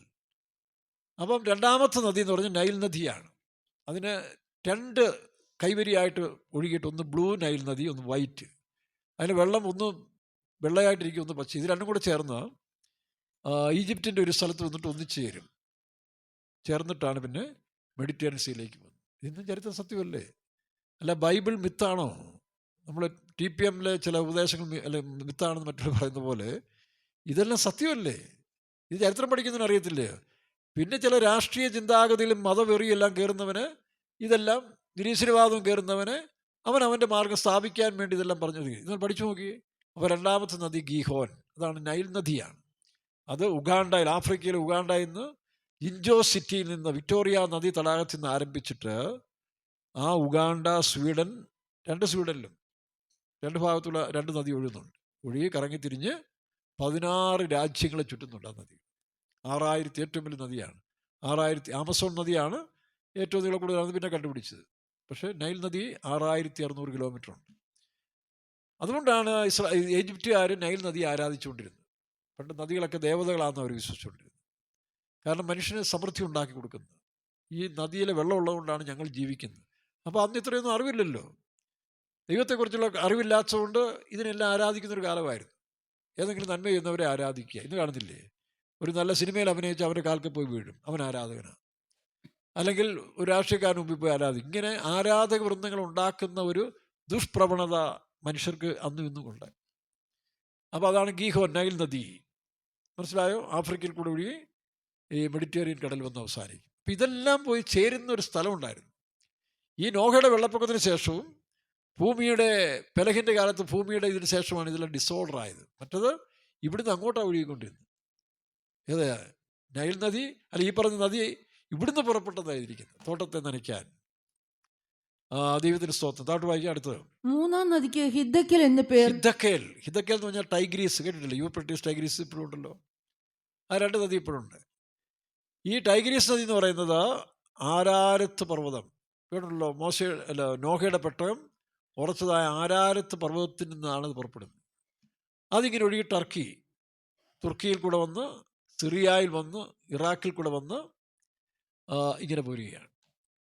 അപ്പോൾ അതാണ് 3-ാമത്തെ നദി, അതാണ് ടൈഗ്രീസ് നദി. 4-ാം നദി ഫ്രാത്ത്. തുർക്കിയോട് ചേർന്ന് നിൽക്കുന്ന അർമേനിയ എന്ന് പുറപ്പെട്ട് ഇതേപോലെ കിഴക്കൻ സിറിയ വഴി ഒഴുകി വീണ്ടും ബാഗ്ദാദിനടുത്ത് വന്ന് ജോയിൻ ചെയ്യും. 45 കിലോമീറ്റർ ഇപ്പുറത്ത് വെച്ച് 2 കൂടി ജോയിൻ ചെയ്ത് ഒറ്റ നദിയായി പേർഷ്യൻ കടലിൽ. പീസോൺ നദിയും പേർഷ്യൻ കടലിലാണ്, പക്ഷേ ഇപ്പോൾ പറ്റിപ്പോയി പ്രകൃതിയുടെ ആ ഇതും കൊണ്ട്. അതിന് തുറന്നു വരുമെന്ന് അവർ പറയുന്നത്. ഇനിയൊരു സമയത്തിൽ ഏതെങ്കിലും ഒരു എർത്തിക്കൊക്കെ വല്ലതും ഉണ്ടായി ഈ പൈസോൺ നദി വീണ്ടും വന്ന ഈ ഏതനിക അനുഭവങ്ങൾ വീണ്ടും ഉണ്ടാകുമെന്ന് പലരും വിശ്വസിക്കുന്നുണ്ട്. അല്ലേ തന്നെ ലോകം മുഴുവൻ ഏതനായി മാറാൻ പോവുകയാണ്. ആ ഏതനായി മാറുന്നതിന് മുമ്പുള്ള ഫൈറ്റീസാണ് ഇപ്പോൾ നമ്മൾ കണ്ടുകൊണ്ടിരിക്കുന്നത്. അപ്പോൾ ഈ രാജ്യങ്ങളെക്കുറിച്ചെല്ലാം വേദപുസ്തകം കൃത്യമായിട്ട് എഴുതിയിട്ടുണ്ട്. ഇറാഖ് അല്ലേ? ഇറാഖ് ആരുടെ സന്തതിയാ? വായിച്ച് 10-ന്റെ 2-ാം വാക്യം വായിച്ച്. പുത്രന്മാർ ഗോമേർ, മാഗോഗ്, മാദായി, യാവാൻ, തൂബൽ, മേശക്ക്, തീരാസ്. ഗോമേറിന്റെ പുത്രന്മാർ അസ്തനാസ്. നോക്കണം, അവിടെ നമ്മൾ കാണുമ്പോൾ മാഗോഗ് ദേശം എന്ന് പറഞ്ഞാൽ മംഗോളിയ ദേശക്കാരെന്ന് പറയുന്നുണ്ട്.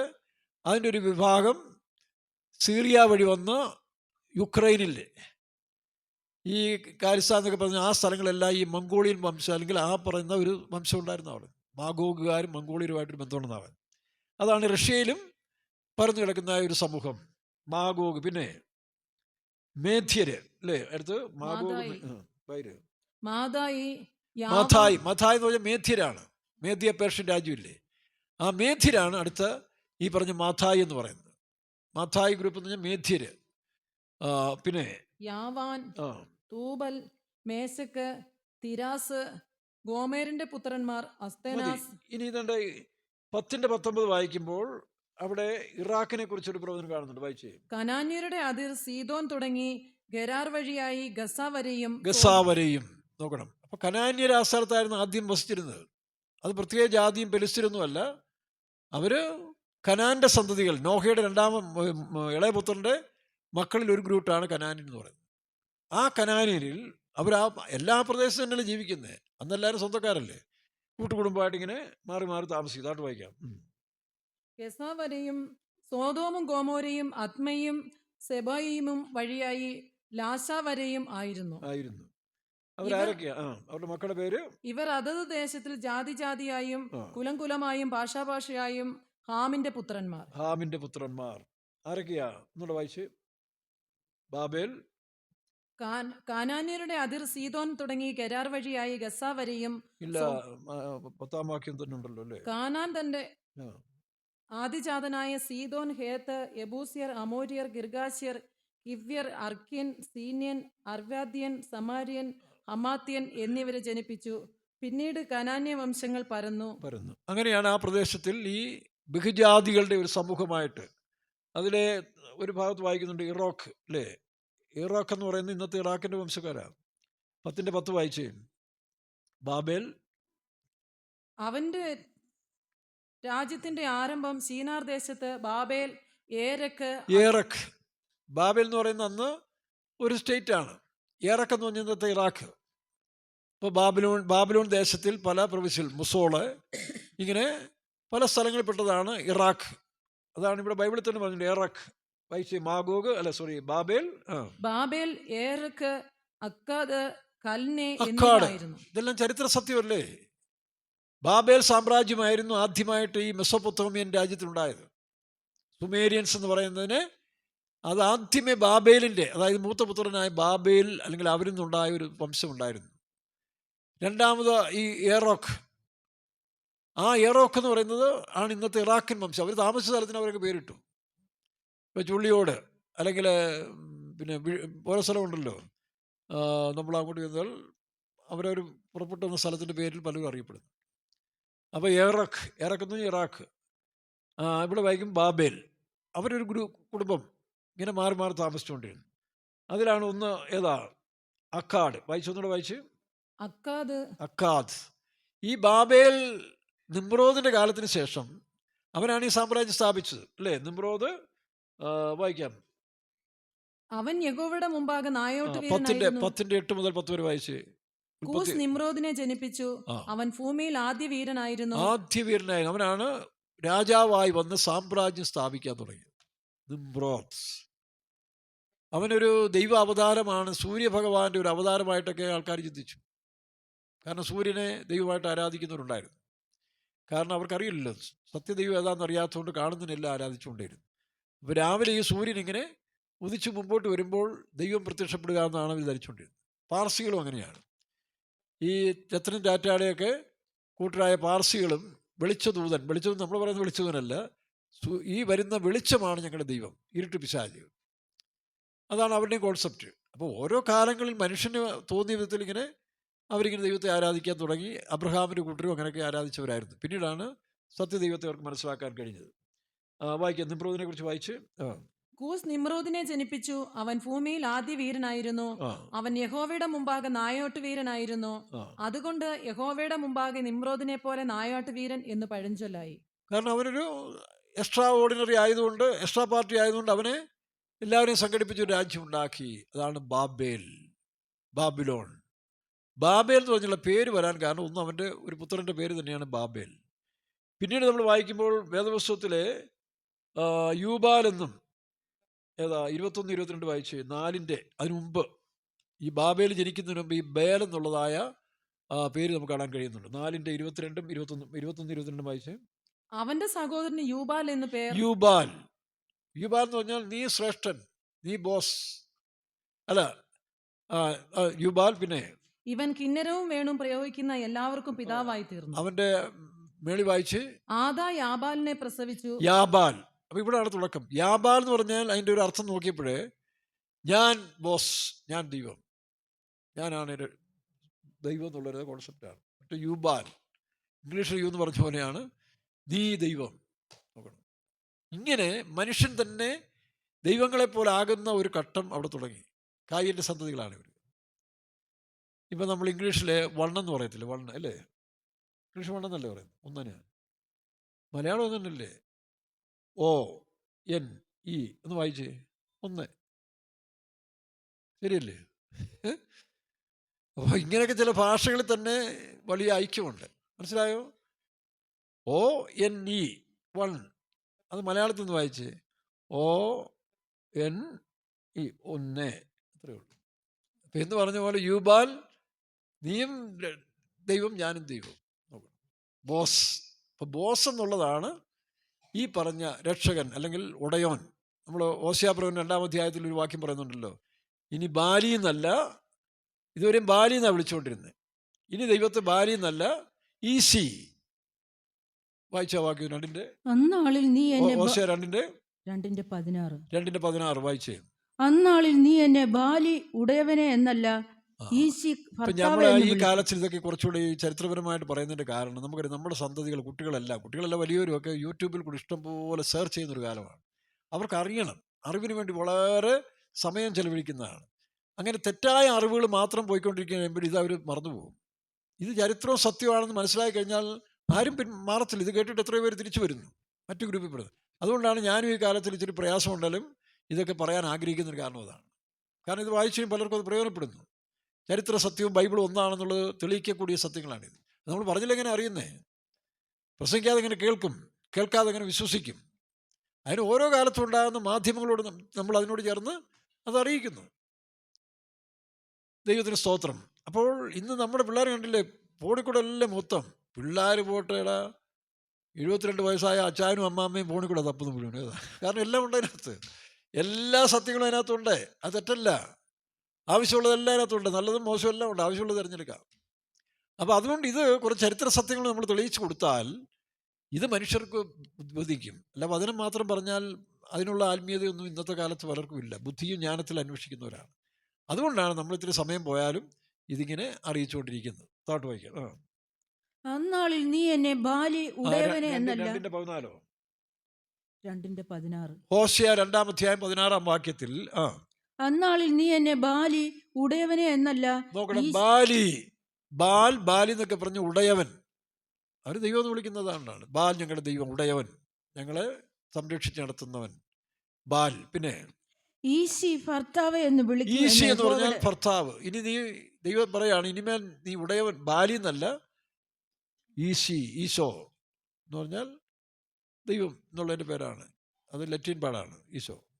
അപ്പോൾ ഈശി എന്ന് വിളിക്കും.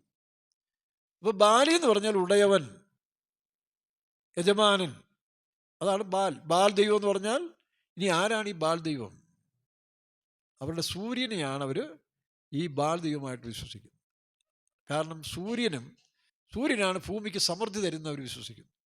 അങ്ങനെയാണ് ഈ ജനങ്ങൾ ഈ ബാൽ ദേവനെ ആരാധിക്കാൻ തുടങ്ങി. മഴയില്ലാതെ വരുന്ന സമയത്തിൽ ഇവർ ഈ ബാൽ ദേവന് ബലിയൊക്കെ അർപ്പിക്കും. അപ്പോൾ ആ ബലി അർപ്പിക്കുമ്പോൾ ഭൂമി ദേവി, ഇതൊരു ദേവിയാണ്, സ്ത്രീ ആയിട്ട് ഉപയോഗിച്ചിരിക്കുകയാണ്. ആരോ ബുദ്ധിയുള്ളവർ എഴുതി കൊടുത്തായി മഠന്മാർക്ക് ഇങ്ങനെ പോട്ടെന്ന് വിചാരിച്ചു. അതാണ്. അപ്പോൾ ഭൂമി ദേവിയും ഈ സൂര്യദേവനും കൂടെ വേഴ്ച നടത്തുമ്പോൾ ഉണ്ടാകുന്ന ഒരു പ്രത്യേകമാണ് മഴയെന്ന് പറയുന്നത്. അങ്ങനെയാണ് അവർ വിശ്വസിക്കുന്നത്. അതുകൊണ്ടാണ് അവർ ഈ ബാൽദേവനെ പ്രസാദിപ്പിക്കാൻ ഇങ്ങനെയുള്ള ചില ദോഷകർമ്മങ്ങളൊക്കെ ചെയ്യാറുണ്ട്. ഇന്നത്തെ കാലത്ത് ഒരു പഠനം ടെമ്പിൾ പ്രോസ്റ്റിറ്റ്യൂഷൻ എന്ന് പറയും. ആലയത്തിൽ വ്യഭിചാരം. അതാ ഈ ദൈവങ്ങൾക്ക് ഇഷ്ടമാണെന്നാണ് പറയുന്നത്. അതാ ഈ ദൈവങ്ങൾക്ക് അത് ഇഷ്ടമായതുകൊണ്ട് സൂര്യനാര ദൈവമല്ല, ഇത് സങ്കല്പമാണ്. അങ്ങനെ പല ദൈവങ്ങളെ സങ്കല്പത്തിൽ കൊണ്ട് ഉണ്ടാക്കിയതാണ്. സൂര്യദേവൻ ഭൂമി ദേവിയായിട്ട് മിങ്കിൾ ചെയ്യുന്ന സമയത്തിൽ ആണ് മഴ പെയ്യുന്ന ഈ അന്ധവിശ്വാസം മനുഷ്യർ കൊടുത്തു. അങ്ങനെയാണ് ബാൽ ദൈവം. അതുകൊണ്ടാണ് ഏലിയാവ് അതിനെതിരായിട്ട് പറഞ്ഞത്, നിങ്ങളുടെ ബാലാ ദൈവമെങ്കിൽ ഇനി ഞാൻ പറഞ്ഞിട്ടല്ലാതെ ഈ സംവത്സരത്തിൽ മഴ പെയ്യുകയില്ല.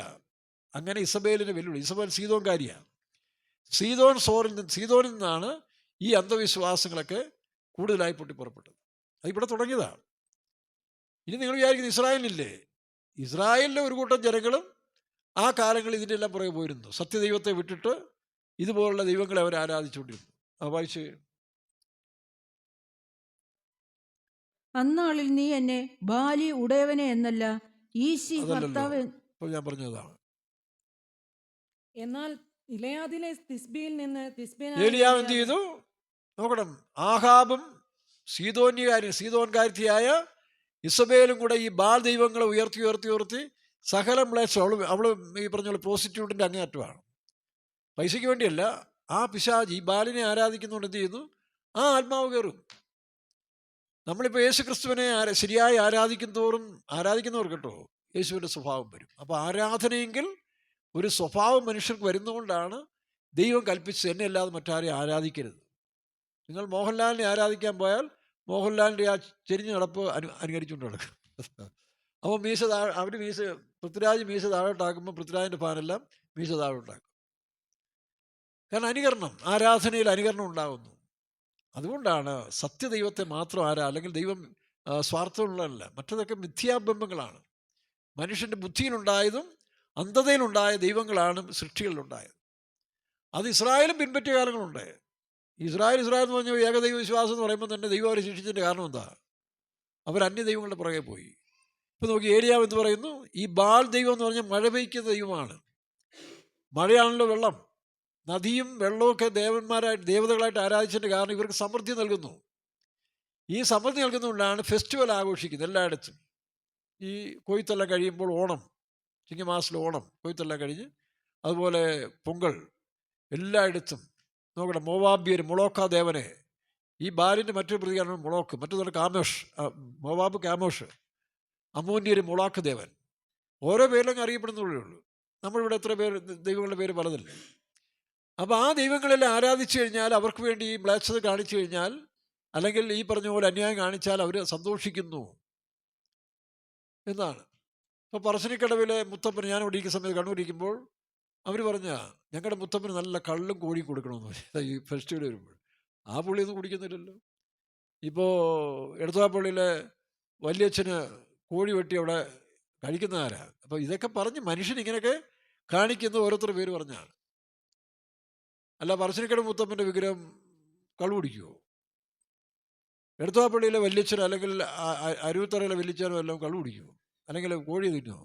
ഇതൊക്കെ ഈ പറഞ്ഞ പോലെ മുന്നിൽ നിൽക്കുന്നവൻ്റെ ബുദ്ധിയും ജ്ഞാനവും എല്ലാം ഉപയോഗിച്ച് പാവങ്ങളെ വഞ്ചിച്ചുകൊണ്ടിരിക്കുകയല്ലേ. അവൻ കോഴിയും കൊണ്ട് വെള്ളത്തിൽ കൊണ്ട് കൊടുക്കും, അവർ അന്തസ്സായിട്ട് കഴിക്കും. അതാ കള്ളു അടിച്ച് ഇങ്ങനെ വഴക്കുണ്ടാക്കാൻ പുതുപ്പള്ളി കൂടെ നടന്ന കാര്യത്തിന് എനിക്കറിയാം. എനിവേ പോട്ടെ. അപ്പോൾ ഇതാണ് ഇതിൻ്റെ ചുറ്റിൽ ചരിത്രം.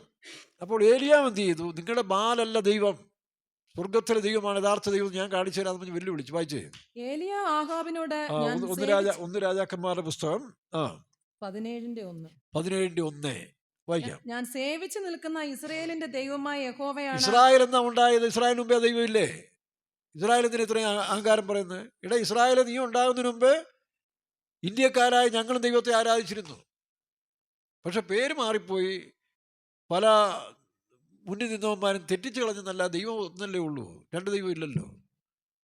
അതുകൊണ്ടാണ് ഇതൊന്നും ദൈവം അല്ല എന്നും ഇതൊക്കെ ദൈവത്തിൻ്റെ സൃഷ്ടിയാണ്, ഇതിനെ ആരാധിക്കരുത് ദൈവം നേരത്തെ കൽപ്പന കൊടുത്തിട്ടുണ്ട് മോശ മൂലമായിട്ട്. അതിന് മുമ്പ് ഈ കൽപ്പനയൊന്നും ഇല്ലാഞ്ഞുകൊണ്ട് മനുഷ്യൻ ഇങ്ങനെ തെറ്റിപ്പോയി. അതുകൊണ്ട് മനുഷ്യൻ കുറ്റം പറയാൻ ഒക്കുമോ? അവരറിയില്ല. അതുകൊണ്ടാണ് അറിയായ്മയുടെ കാലങ്ങളെ ലക്ഷ്യമാക്കുന്നില്ല എന്ന് പൗലോസ് പറഞ്ഞിട്ട് കാരണം. താഴോട്ട് വായിച്ചേ. ഞാൻ സേവിച്ചു നിൽക്കുന്ന ഇസ്രായേലിന്റെ ദൈവമായ യഹോവയാണ്, ഞാൻ പറഞ്ഞല്ലാതെ ഈ ആണ്ടുകളിൽ മഞ്ഞും മഴയും ഉണ്ടാകയില്ല. ഞാൻ പറഞ്ഞിട്ടല്ലാതെ ഈ ആണ്ടിൽ മഞ്ഞും മഴയും. അപ്പൊ എന്ത് ചെയ്തു? ബാല് ദൈവമെങ്കിൽ പെയ്ക്കട്ടെ എന്ന് ഏലിയാവ് വെല്ലുവിളിച്ചു. ഇസബേലിനോടാണ്. അവിടെ മേധാവിത്വം കാട്ടി നടക്കുക. ഇസബേലിൻ്റെ ആത്മാവാർക്കും കയറല്ല കേട്ടോ സഹോദരന്മാർക്കും കയറരുത്. അത് വേശ്യാ സ്പിരിറ്റാണ്, പ്രോസ്റ്റിറ്റ്യൂട്ടാണ്. ആ പകയുടെയും പ്രതികാരത്തിൻ്റെയും കൊലപാതകത്തിൻ്റെ ആത്മാവാണ് ഇസബേലിൻ്റെ. അത് സഭയിൽ വരുമെന്ന് വേദപുസ്തകമില്ലേ? വെളിപ്പാട് പുസ്തകമുണ്ട്. ഇസബേൽ എന്ന് പറഞ്ഞുള്ള ആത്മാവിനെ നിങ്ങൾ അനുവദിക്കുന്നു. അത് തിരിച്ചറിയണം. വേലക്കാർക്കുള്ള വരും, ഞാൻ അനുഭവിച്ചിട്ടുണ്ട്. വിശ്വാസികളും കയറും. ഇസബേലിൻ്റെ ആത്മാവ് തന്ത്രപരമായിട്ട് മനുഷ്യനെ വശീകരിച്ചിട്ട് വേണ്ടാത്ത പ്രോസ്റ്റിറ്റ്യൂട്ട് സ്പിരിറ്റ് ഇളക്കി മനുഷ്യനെ തെറ്റിച്ച് കളയുന്ന ആത്മാവ്. അത് സൂക്ഷിച്ച് രക്ഷപ്പെട്ടോണം. അല്ല അപ്പച്ചനും അമ്മച്ചിയാ കൊച്ചമ്മയെന്ന് പറഞ്ഞ് നടക്കരുത്. വിശ്വാസികളും ചങ്ങാത്ത കൂടുമ്പോഴോറും ചിന്തിച്ചോണം, പോയി വീഴുന്ന വേറെ ആത്മാവാണ്. വായിച്ചേ. ഞാൻ സേവിച്ചു നിൽക്കുന്ന ഇസ്രായേലിന്റെ ദൈവമായ യഹോവയാണ്, ഞാൻ പറഞ്ഞല്ലാതെ ഈ ആണ്ടുകളിൽ മഞ്ഞും മഴയും ഉണ്ടാകയില്ല എന്ന് പറഞ്ഞു. ഉണ്ടാകുകയില്ല. അവസാനം വെല്ലുവിളിയായി. ഏലിയാവ് ശരി വാ, നിങ്ങളുടെ പ്രവാചകന്മാരെല്ലാം കൂടെ കൂട്ടെ, 400 ബാലിൻ്റെ പ്രവാചകന്മാർ. അപ്പോൾ ബാലെന്ന് പറയുന്ന ഒരാൾ ഇല്ലല്ലോ, ഇത് മനുഷ്യൻ സങ്കല്പിച്ചുണ്ടാക്കി ഓരോന്നിൻ്റെ പേര് പറഞ്ഞ് വിഗ്രഹത്തെ ഉണ്ടാക്കി വെക്കുകയല്ലേ. അത് ദൈവമാണ്. ക്രിസ്ത്യാനികൾ ചെയ്തില്ലേ? വിഗ്രഹത്തെ ഉണ്ടാക്കരുത് ദൈവത്തിൻ്റെ കൽപ്പന ആവർത്തന പുസ്തകം 4-ാം അധ്യായത്തിലാണെന്ന് തോന്നുന്നു, അല്ലെങ്കിൽ 20-ാം അധ്യായത്തിൽ കൃത്യമായി പറഞ്ഞ് വിഗ്രഹങ്ങൾ ഉണ്ടാക്കരുത്. എന്നിട്ട് ഈ ക്രിസ്ത്യാനികൾ ചെയ്യുന്നില്ലേ? അപ്പം പിന്നെ മറ്റുള്ളവരെ പറഞ്ഞിട്ട് കാര്യമുണ്ടോ? അപ്പം മനുഷ്യൻ യഥാർത്ഥമായ വെളിപ്പാട് സത്യം മനസ്സിലാകുമ്പോൾ ആയിരിക്കും ഇങ്ങനെ മരത്തിൻ്റെയും ഇതിൻ്റെ എല്ലാം പോയി ആരാധിക്കും. അപ്പോൾ അത് വെളിപ്പെടുത്തി കൊടുക്കാൻ ഏലിയാവ് എന്ത് ചെയ്തു? വെല്ലുവിളിച്ചു. ശരി ബാ, കാണിക്കാം, നിങ്ങൾ മഴ പെയ്യ്ക്കുക. ഞാൻ പറഞ്ഞു, ദൈവദാസൻ പറഞ്ഞല്ലാതെ മഴ പെയ്യത്തില്ലെന്ന് വെല്ലുവിളിച്ച് നിങ്ങൾ കാണിക്കേ, നിങ്ങളുടെ ബാലിൻ്റെ ദൈവങ്ങളെ വിളിക്കേ, അല്ലെ പ്രവാചകന്മാരെ വിളിക്കേ. ബാലെന്ന് പറയുന്നൊരു ദൈവം ഇല്ലല്ലോ, ഇത് മനുഷ്യൻ്റെ സങ്കല്പമല്ലേ. അപ്പോൾ എന്ത് ചെയ്തു? അവർ വെല്ലുവിളിച്ച് അവസാനം നമുക്കറിയാം, ചരിത്ര സംഭവം അറിയാം. കാളയെ കൊണ്ടുവന്ന് തുണ്ടം തുണ്ടമായി കണ്ടിച്ചു.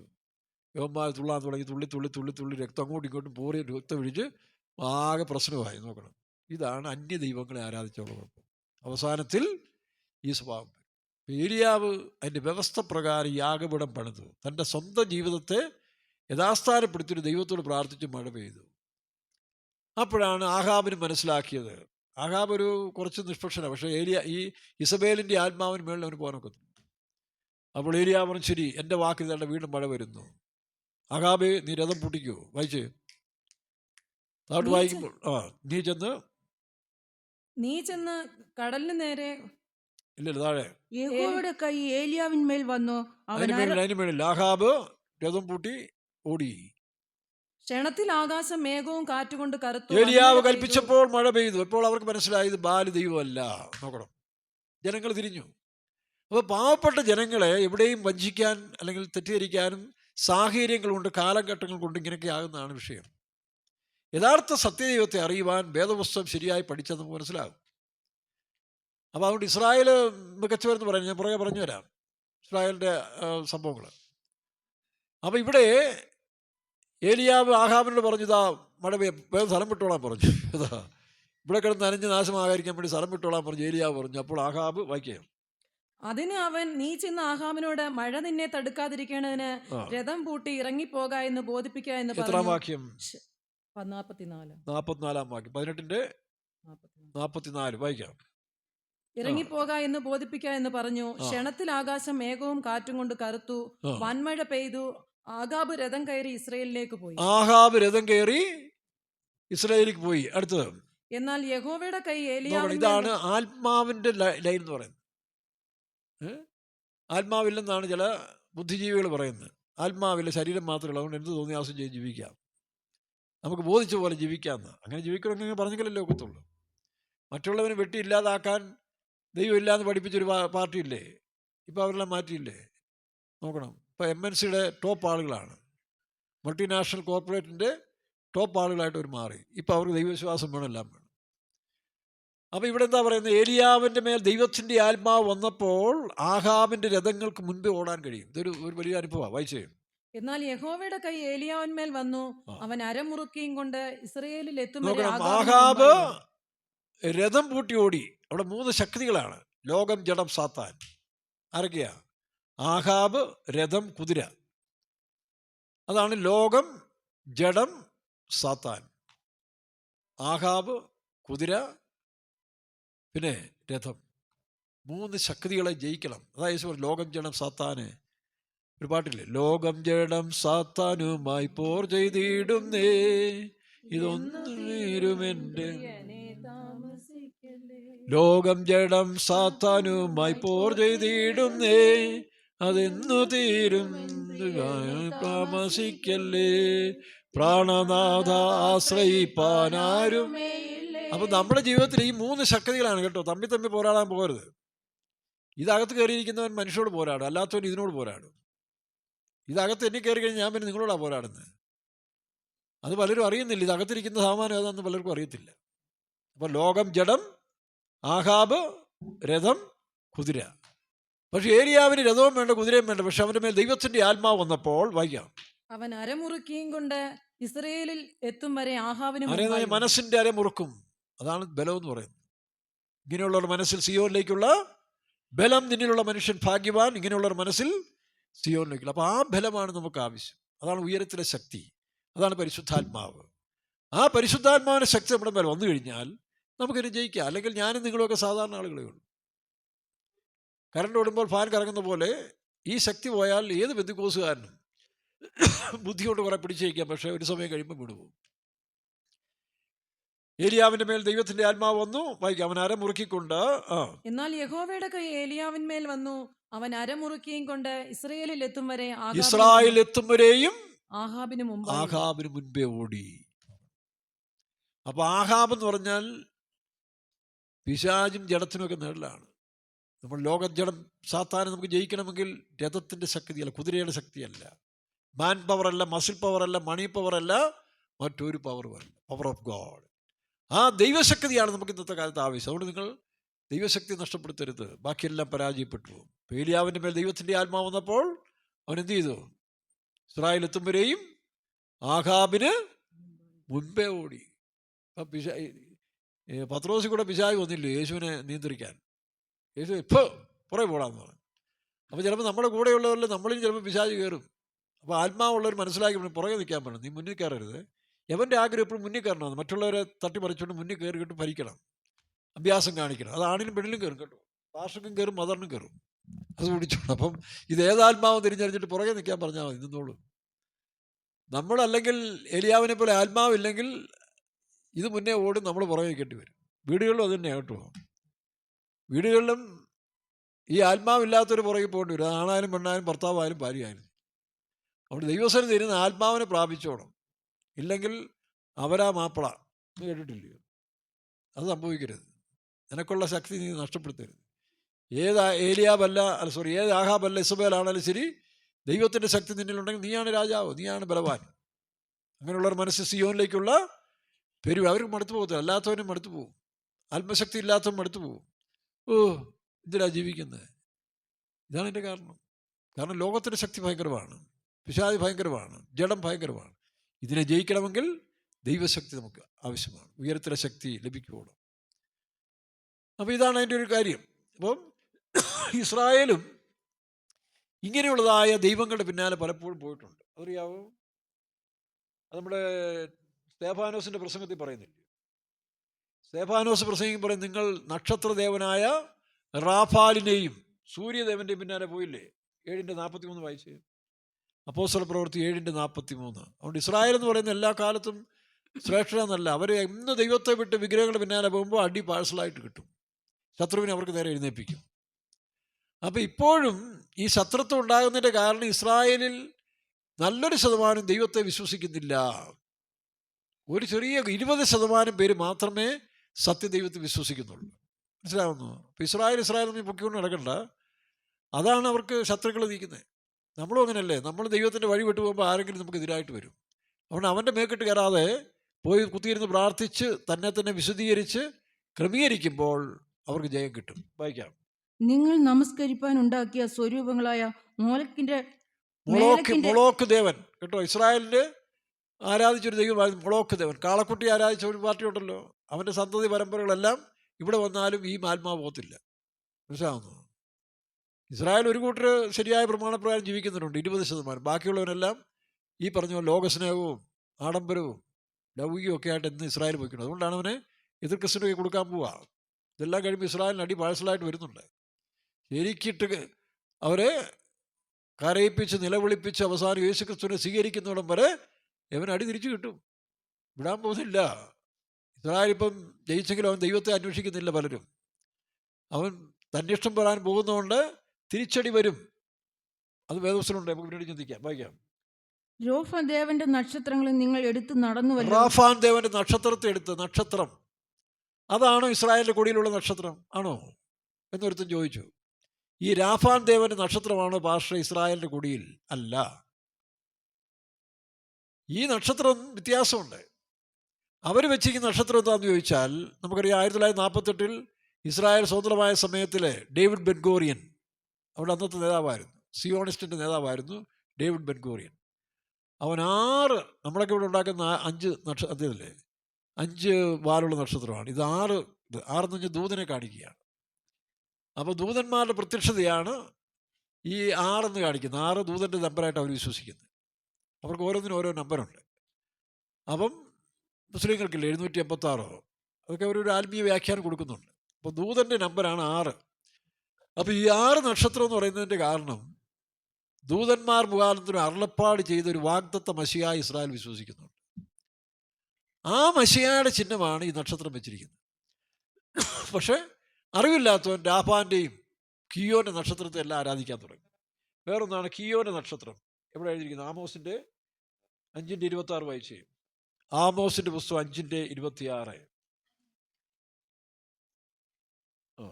നിങ്ങൾ ഉണ്ടാക്കിയ വിഗ്രഹങ്ങളായി നിങ്ങളുടെ നക്ഷത്ര ദേവനായ അപ്പൊ ഈ പറഞ്ഞ പോലെ ഇസ്രായേലിൽ ഒരു കൂട്ടർ എപ്പോഴും വിഗ്രഹത്തിന്റെ പിന്നാലെ പോകുന്നവരുണ്ട്. ക്രിസ്ത്യാനികൾ വിഗ്രഹത്തിന് മുമ്പിൽ പോകുന്നില്ലേ? ഇല്ലയോ?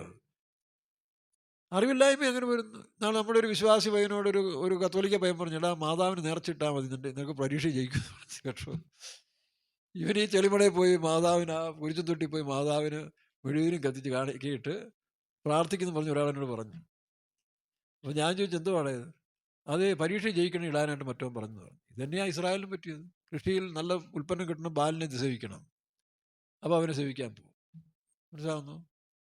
ഇല്ലെങ്കിൽ രാഫാ നക്ഷത്രത്തെ എടുത്ത് പ്രദക്ഷിണം ചെയ്യാൻ പറയും. ക്രിസ്ത്യാനികളില്ല, കല്ല് ഒന്നും നടക്കുന്നില്ല. തന്നെയല്ല കിഴക്കോട്ട് നിന്നുള്ള പ്രാർത്ഥന ഇവിടുന്ന് ആരംഭിച്ച് കിഴക്കോട്ട് നിന്നുള്ള പ്രാർത്ഥന വായിച്ച് എസക്കേൽ പ്രവചനം 8:9-10 വായിച്ച്. എസക്കേൽ പ്രവചനം 8:9-10. ഇന്നും ക്രിസ്ത്യാനികൾ കിഴക്കോട്ട് തിരിഞ്ഞില്ല. അവൻ എന്നോട് ശ്രദ്ധിച്ചു കേൾക്കുക.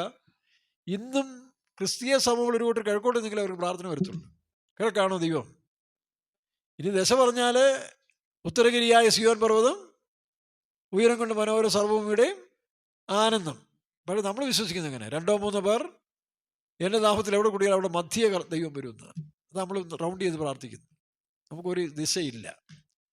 കാരണം ഈ അറിവെല്ലാം വേദപുസ്തകത്തിൽ പറയുന്നുണ്ട്. പക്ഷെ വായിക്കണ്ടേ ഇവനൊക്കെ? ഇതൊക്കെ വായിച്ച് മനസ്സിലാകാതെ പുണ്യാളച്ചൻ പറഞ്ഞതും മെത്രാൻ പറഞ്ഞതും പോപ്പ് പറഞ്ഞതും മാത്രം കേട്ടുകൊണ്ട് പോകുന്നതല്ലേ കുഴപ്പം? ഇതെൻ്റെ പെന്തിക്കോസുകാർക്കും പറ്റരുത്. നമ്മുടെ ഇടയിൽ അപ്രമാദത്തിൽ ചിലർ കയറുന്നുണ്ട്. ഇപ്പോൾ എല്ലാം കുറഞ്ഞു വരിക. ഞങ്ങളേതാണ്ട് വലിയ സംഭവമാണ്, സെൻറ്ററിൻ്റെ പോയിന്റ് നിൽക്കുന്ന പിള്ളയാണ് മറ്റാ മറിച്ചാൻ പറഞ്ഞുകൊണ്ട് ഈ വാഴ്ചയുടെ ആത്മാവ് വീണു പോകുന്നവർക്കെല്ലാം ഉണ്ട്. അത് സൂക്ഷിച്ചു വേണം.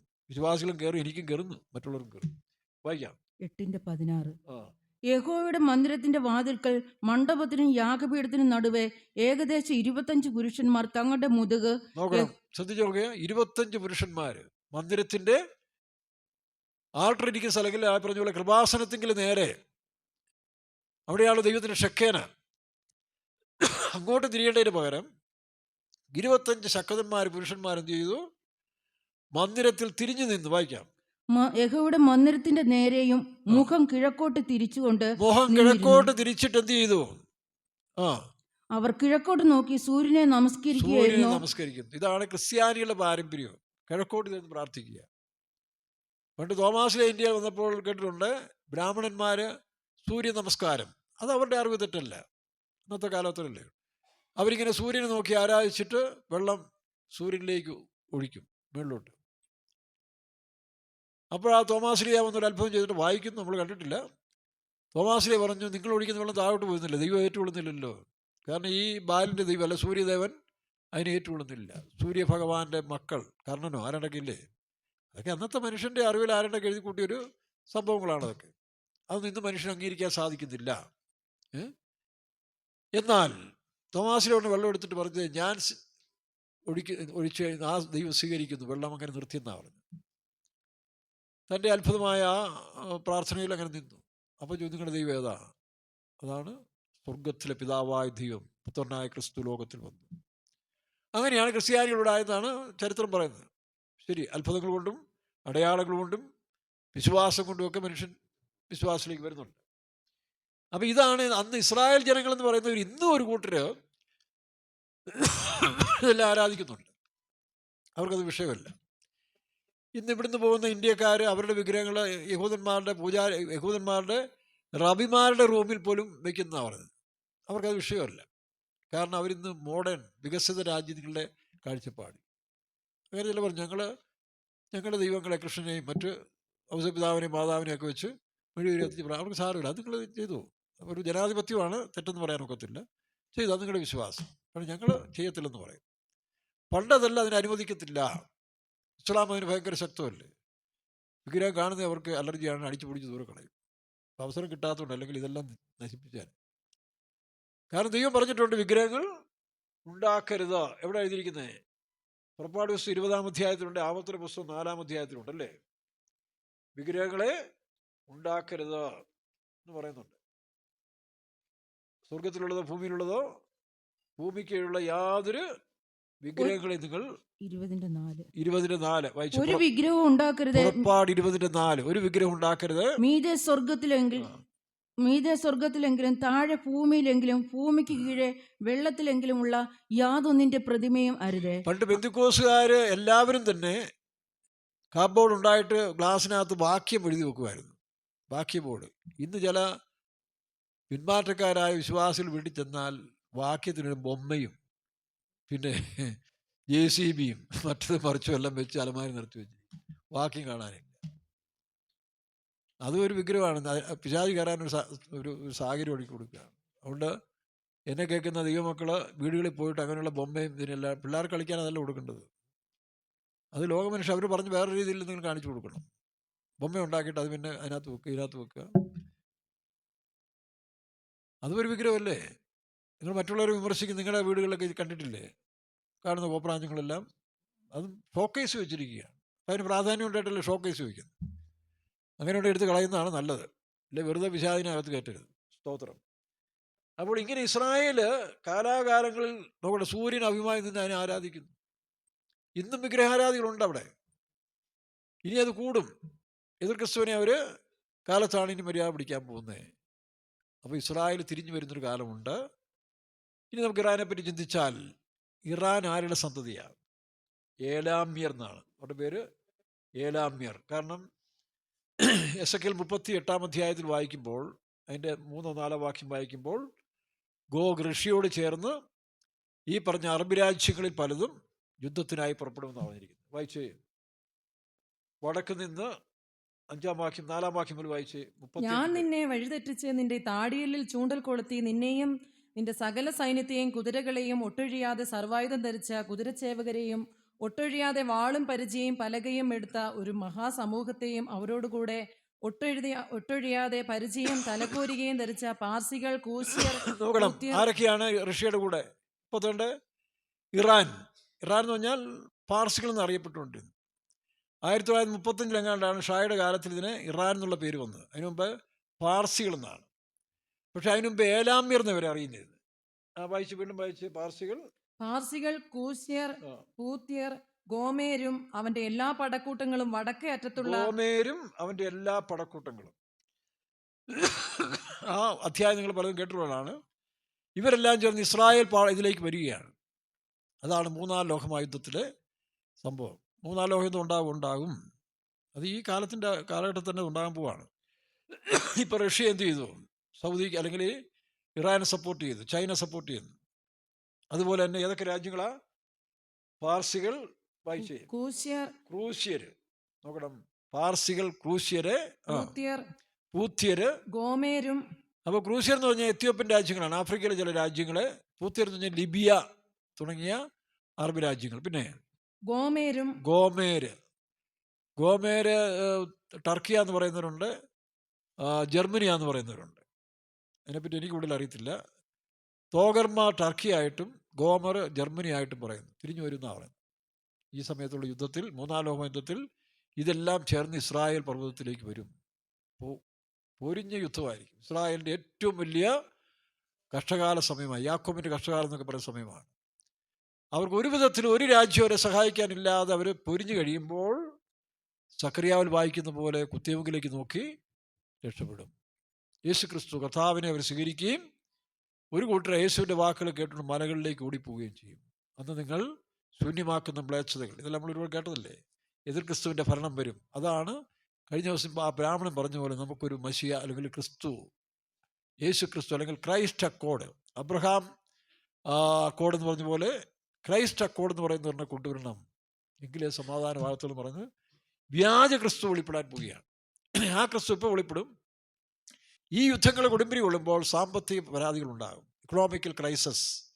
അതിനെ പരിഹരിക്കാൻ വേണ്ടി അതിബുദ്ധിയുള്ളതായ ഒരു മനുഷ്യൻ മുമ്പോട്ട് വരും. അവൻ ക്രൈസ്റ്റായിട്ട് ഇവർ അംഗീകരിക്കുകയും ചെയ്യും. അങ്ങനെ യഹൂദൻ്റെ ആലയം പണിയും, മിക്കവാറും ഇപ്പോൾ ആലയം പണിയാനുള്ളതായ മിസൈലുകളും അവർ വെച്ചിട്ടുണ്ട്, ചിലതിനെല്ലാം തകർക്കാനും. അത് ഓട്ടോമാറ്റിക്കലി തകർന്നു പോകുമെന്നാണ് പറയുന്നത്. പകരം ഇസ്രായേലിൻ്റെ ആലയം അവിടെ വരാൻ സാധ്യതയുണ്ട് എന്നാണ് ചില ആളുകൾ പറയുന്നത്. അപ്പം മിസൈൽ ഇപ്പോൾ ടെൽ അവീവ് നോക്കി അടിക്കുകയല്ലേ, ഏതെങ്കിലും ഒരെണ്ണം ഇച്ചിരി വഴി തെറ്റിച്ച് വിട്ടാൽ മതിയല്ലോ. മോസ്കിൻ്റെ മുകളിൽ അടിച്ചു കഴിഞ്ഞാൽ അത് തകരുന്ന. അപ്പം പിന്നെ സമാധാനത്തിന് ഒരു ക്രൈസ്റ്റ് അക്കോർഡ് വരും. അങ്ങനെ സമാധാന നിയമം കൊണ്ടുവന്നിട്ട് പുതിയ ഭരണം കൊണ്ടുവരികയാണ്. പക്ഷെ അവിടെ നിൽക്കുന്നില്ല. ഈ യുദ്ധം പിന്നെ അവസാനിക്കുന്നില്ല. ഇനി കണ്ടിന്യൂസ് ആയിട്ട് 7 വർഷം വരെ യുദ്ധം നിൽക്കാൻ പോവാണ്. 7 കൂടുതൽ കാണും. അവിടെ യുദ്ധമൊന്നും അവസാനിക്കത്തില്ല ഇപ്പോൾ. ആ അവസാന യുദ്ധം നമുക്കറിയാം, ഇത് ഹർമദോൻ കൊണ്ട് അവസാനിക്കും. ഹർമോൻ യുദ്ധത്തിൻ്റെ അവസാനത്തിൽ കർത്താവായ യേശു ക്രിസ്തു ഒലിവുമലയിൽ വരും. അപ്പോഴത്തേക്ക് യഹൂദന്മാർ യേശുവിനെ സ്വീകരിക്കും. 144,000 പേർ 7-ാം അധ്യായത്തിൽ കാണുന്ന, വെളിപ്പാട് പുസ്തകം 7-ാം അധ്യായത്തിൽ കാണുന്ന 12 ഗോത്രങ്ങളിൽ നിന്ന് അവരെ മുദ്രയിട്ട് അടുത്ത 1000 വർഷത്തേക്ക് അവരെ പ്രവേശിപ്പിക്കും. 14-ാം അധ്യായത്തിൽ കാണുന്ന അത് പുതിയ നിയമ വിശുദ്ധന്മാരാണ്. അത് ടിപിക്കാരാണെന്നുള്ളതല്ല. 1-ാം നൂറ്റാണ്ട് മുതൽ കർത്താവിൻ്റെ വരെ യേശുവിനെ പോലെ പൂർണ്ണതരായി ജീവിച്ച വിശുദ്ധന്മാരാണ് 14-ാം അധ്യായം. ഇത് രണ്ടും ഒന്നാണെന്നാണ് ചില ബന്ധുക്കോസുകാർ, അതൊക്കെ അറിയില്ലാതെ പറയുകയാണ്. അല്ല, ശരിയായിട്ട് പഠിപ്പിച്ച് നമ്മൾ തന്നിട്ടുണ്ട്. അത് ഒന്ന് യഹൂദനും ഒന്ന് പുതിയ. വെളിപ്പാട് പുസ്തകം 2 വ്യൂവിലാണ്. ഒന്ന് യഹൂദനെ ബേസ് ചെയ്തും ഒന്ന് സഭയ്ക്ക് വേണ്ടിയാണ് പറഞ്ഞിരിക്കുന്നത്. അതുകൊണ്ടാണ് വെളിപ്പാട് പുസ്തകം 12-ാം അധ്യായത്തിലും കാണുന്ന സ്ത്രീ സഭയാണ്. സഭയിൽ എടുത്തുള്ളപ്പെടുന്ന വിശുദ്ധന്മാരാണ് ആൺകുട്ടി. കൈവിടപ്പെടുന്നവർ എതിർ ക്രിസ്തുവിൻ്റെ കാലത്തിൽ ഭൂമി അവർക്ക് തുണ നിൽക്കും. ഭൂമി എന്ന് പറഞ്ഞാൽ അന്നത്തെ സമുദായ സഭ. അവരോട് ചേർന്ന് പെന്തിക്കോസിൽ നല്ല ശതമാനം പോകും. പക്ഷെ ഒരു കൂട്ടർ കർത്താവായ യേശു ക്രിസ്തുവിൻ്റെ വചനം ബുദ്ധിയുള്ള കന്യകമാർ. വെളിപ്പാട് പുസ്തകം 25-ാം അധ്യായത്തിൽ കാണുന്ന ബുദ്ധിയില്ലാത്തതും ബുദ്ധിയുള്ള കന്യകമാർ. ആരാ ബുദ്ധിയുള്ള കന്യകമാർ? വെളിപ്പാട് പുസ്തകം 13-10 വായിക്കുമ്പോൾ ഇവിടെ ബുദ്ധി കൊണ്ട് ആവശ്യം, ജ്ഞാനം കൊണ്ട് ആവശ്യം. ബുദ്ധിയുള്ളവൻ മൃഗത്തിൻ്റെ സംഖ്യ ഗണിക്കട്ടെ, 666. അന്ന് വാങ്ങിക്കാനോ വിൽക്കാനോ വേറെ വഴിയൊന്നുമില്ല. അതുകൊണ്ടാണ് ഇന്ന് അദാനി, കഴിഞ്ഞ ദിവസം എല്ലാവരുടെയും ഗ്രൂപ്പിൽ ഒരു ഉദ്യോഗസ്ഥൻ ഇവിടെ വന്ന് എന്നെ കാണാനിടയായി. ഡൽഹിയിലെ പഴയ സിമെൻറ്റ് കമ്പനി ഇപ്പോൾ അവർ MNC ആയിട്ട് മാറിയിരിക്കുകയാണ്. Multinational corporate company. അതാണ് ഇവിടെ കാണുന്ന അദാനി. ഇപ്പം ഇവിടെ കമ്മ്യൂണിസ്റ്റുകാരൊന്നും ഉണ്ടല്ലോ, എന്തുവാ, ഒരു പുതിയ കൺസ്ട്രക്ഷൻ കമ്പനി ഉണ്ടല്ലോ, ഉറക്കപ്പെടുമോ, ഊരാളുങ്കൽ. അപ്പോൾ ഊരാളുങ്കൽ ഒരു മൾട്ടിനാഷണൽ കമ്പനിയായിട്ട് വരട്ടെ, അതെല്ലാം ആവശ്യമാണ്. അവരാണ് ഇപ്പോൾ നമ്മുടെ നെടുമുടി റോഡ് പണിതിരിക്കുന്നത്. ആലപ്പുഴ നെടുമുടി റോഡ് അവർ പണ്ടൊക്കെ ആ പാലം പണിത് 10-15 വർഷം എടുത്ത് 2 വർഷം കൊണ്ട് അവർ പരിപാടി തീർത്തു. 2-3 വർഷം കൊണ്ട് പരിപാടി തീർത്തു. അപ്പം മൾട്ടിനാഷണൽ കമ്പനിയിൽ അതിനുള്ള ഫെസിലിറ്റീസ് ഉണ്ട്. ഈ കമ്പനികളെല്ലാം ചേർന്നാണ് നമ്മുടെ ഇറാഖ് സ്ഥലത്തിൽ ഇനി വലിയൊരു സിറ്റി വരും. അതാണ് വെളിപ്പാട് പുസ്തകം 17-ാം അധ്യായത്തിൽ കിടന്ന ബാബിൽ, 18-ാം അധ്യായത്തിൽ കിടന്ന അത് ക്രിസ്തുവിൻ്റെ കാലത്തിൽ വ്യാപാര ശിരാ കേന്ദ്രങ്ങൾ. അതിൻ്റെ ഒരു ബാലൻസാണ് ഇവിടുത്തെ വിഴിഞ്ഞം പോർട്ട്. അദാനിയുടെ ഒരു വലിയ പോർട്ടാണ് ഈ പറഞ്ഞ ഐഫൽ. ഇസ്രായേൽ കാണുന്ന ഇപ്പോൾ ഒരു ഇറാൻ ബോംബിട്ടുകൊണ്ടിരിക്കുന്ന ഐഫൽ അല്ലേ എന്ന് പറഞ്ഞ തുറമുഖത്തിൽ. അപ്പോൾ അദാനിയൊക്കെ സാധാരണക്കാരല്ല, മൾട്ടിനാഷണൽ കമ്പനി വലിയ യോജിച്ചവർ ഭയങ്കര പദ്ധതി ലോകം മുഴുവൻ നവീകരിച്ചുകൊണ്ട് ഒരു മനുഷ്യൻ്റെ കീഴിൽ കൊണ്ടുവരാൻ പോവുകയാണ്. ലൂസിഫർ എന്ന് പറയുന്ന ശക്തി ഒരു മനുഷ്യന് തൻ്റെ ശക്തി കൊടുത്തിട്ട് മൃഗം, വെളിപ്പാട് പുസ്തകം 13 കാണുന്ന ആ 1-ാം അധ്യായത്തിൽ മൃഗം പൊളിറ്റിക്കൽ ലീഡറും, വെളിപ്പാട് പുസ്തകം 13-11 കാണുന്നത് റിലീജിയസ് ലീഡറുമാണ്. അതാണ് ഈ കാലത്തിൽ വരാൻ പോകുന്നത്. അതുകൊണ്ട് ഞാൻ പറഞ്ഞ ഈ ഇലോൺ മസ്കും ട്രംപും ഒന്നും തെറ്റിപ്പിരിയത്തില്ല. അവരെയൊക്കെ മത നേതാക്കന്മാർ മറ്റുള്ളവർ സ്വാധീനിച്ച് ഒന്നാക്കി ഏകലോക ഗവൺമെൻറ് വരും. അവിടെ ബുദ്ധിയുള്ളവർ ശ്രമിച്ചോണം. അതുകൊണ്ടാണ് വെളിപ്പാട് ദിവസം 12-ാം അധ്യായത്തിൽ 1260 ദിവസം ഈ സ്ത്രീയൻ സന്തതിയുടെ ശേഷിപ്പിന്, സ്ത്രീ എതിർ ക്രിസ്തുവിനോട് പോകും. പെന്തിക്കോസിൽ മജോറിറ്റി ഈ ലോകത്തോട് അനുവുമായി എതിർ ക്രിസ്തു നമ്പറേറ്റ് ജീവിക്കുമ്പോൾ അന്നും വിശ്വാസത്തിന് വേണ്ടി കൈവിടപ്പെട്ട കുറേ വിശുദ്ധന്മാർ ഭൂമിയിൽ കാണും. അതുകൊണ്ട് ഇവിടെ വിശുദ്ധന്മാരുടെ സഹിഷ്ണുതയും വിശ്വാസം കൊണ്ട് ആവശ്യം. വെളിപ്പാട് ദിവസം 13-12 ആ കാര്യമുണ്ട്. അവർ 1260 ദിവസം ഭൂമി, റിലീജിയൻ, ഈ ഭൂമിയിലെ മതം അവർക്ക് സഹായിക്കും. പക്ഷെ അതും വേണ്ടാന്ന് വെച്ച് എതിർ ക്രിസ്തുവിനെ മുദ്രയാക്കാതെ എണ്ണിക്കൂടാത്ത പുരുഷാരം, വെളിപ്പാട് ദിവസം 7-ന്റെ 2-ാം ഭാഗത്തിൽ പറയുമ്പോൾ എണ്ണിക്കൂടാത്ത പുരുഷാരം, അതാണ് രക്തസാക്ഷികൾ.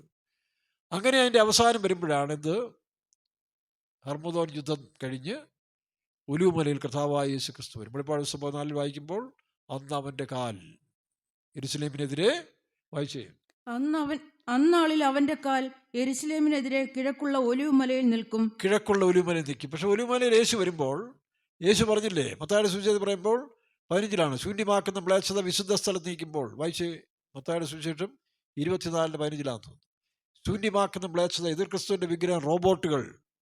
നിങ്ങൾ നല്ല സുന്ദരികളായ റോബോട്ടുകളെ കണ്ടിട്ടില്ലേ? ഒറിജിനലാണെന്ന് തോന്നുന്നു. ആ പയ്യന്മാരെ കണ്ടിട്ടില്ലേ? ഇനി റോബോട്ട് മതി എന്നാണ് പറയുന്നത്. കാരണം മനുഷ്യനല്ലേ, മനുഷ്യനാകുമ്പോൾ പ്രശ്നമാണ്. അവന് ചാപ്പാട് ഉണ്ടാക്കി കൊടുക്കണം. ഇതൊന്നും വേണ്ട, കറണ്ട് കുത്തിയാൽ മതി, ബാറ്ററി ഓൺ ചെയ്ത് വിട്ടാൽ മതി, എല്ലാ ജോലിയും ചെയ്യും. സ്നേഹിക്കണം, തല ഓടണം, കാല് പിടിക്കണം, എല്ലാ പരിപാടിയും ചെയ്യും. അതുകൊണ്ട് ഇപ്പോൾ എല്ലാവരും റോബോട്ടിനെ സ്വീകരിക്കാൻ പോവാം.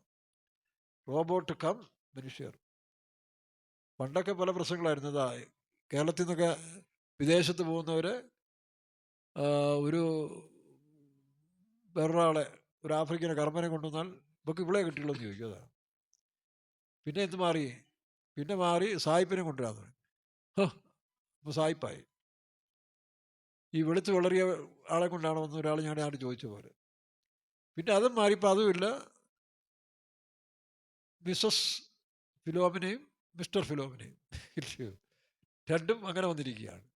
ഇനി അടുത്ത 4-ാം ഘട്ടത്തിൽ എന്ത് ചെയ്യുക? Robot, Mrs and Mr robot. ഈ കാലം വരികയാണ്. ഇതാണ് മനുഷ്യൻ്റെ വികസനത്തിൻ്റെ ഉച്ചകോടിയിലെത്തിയിരിക്കുന്നത്. ദൈവികവും സ്നേഹവും എല്ലാം മനുഷ്യൻ നഷ്ടപ്പെട്ടു. അതാണ് എതിർ ക്രിസ്തുവിൻ്റെ ഭരണകാലം. ആ ഭരണകാലത്തിൽ വാങ്ങാനും വിൽക്കാനും സാധിക്കണമെങ്കിൽ ഈ പറഞ്ഞ പോലെ എന്ത് ചെയ്യണം? നമ്പരേക്കണം.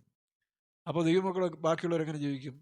അവർക്ക് ജീവിക്കാൻ വേറെ വഴിയുണ്ട്. എൻ്റെ നീതിമാൻ വിശ്വാസത്താൽ. പക്ഷെ അവരെ എതിർ ക്രിസ്തുവിൻ്റെ വാളിൻ വായത്തിലാൽ കൊന്നുകളയും. പക്ഷെ അവരെ എല്ലാം കൊണ്ട് യേശു വീണ്ടും ഈ ഭൂമിയിൽ വരുന്നതിന് മുമ്പ് ഒരു യുദ്ധമുണ്ടാകും.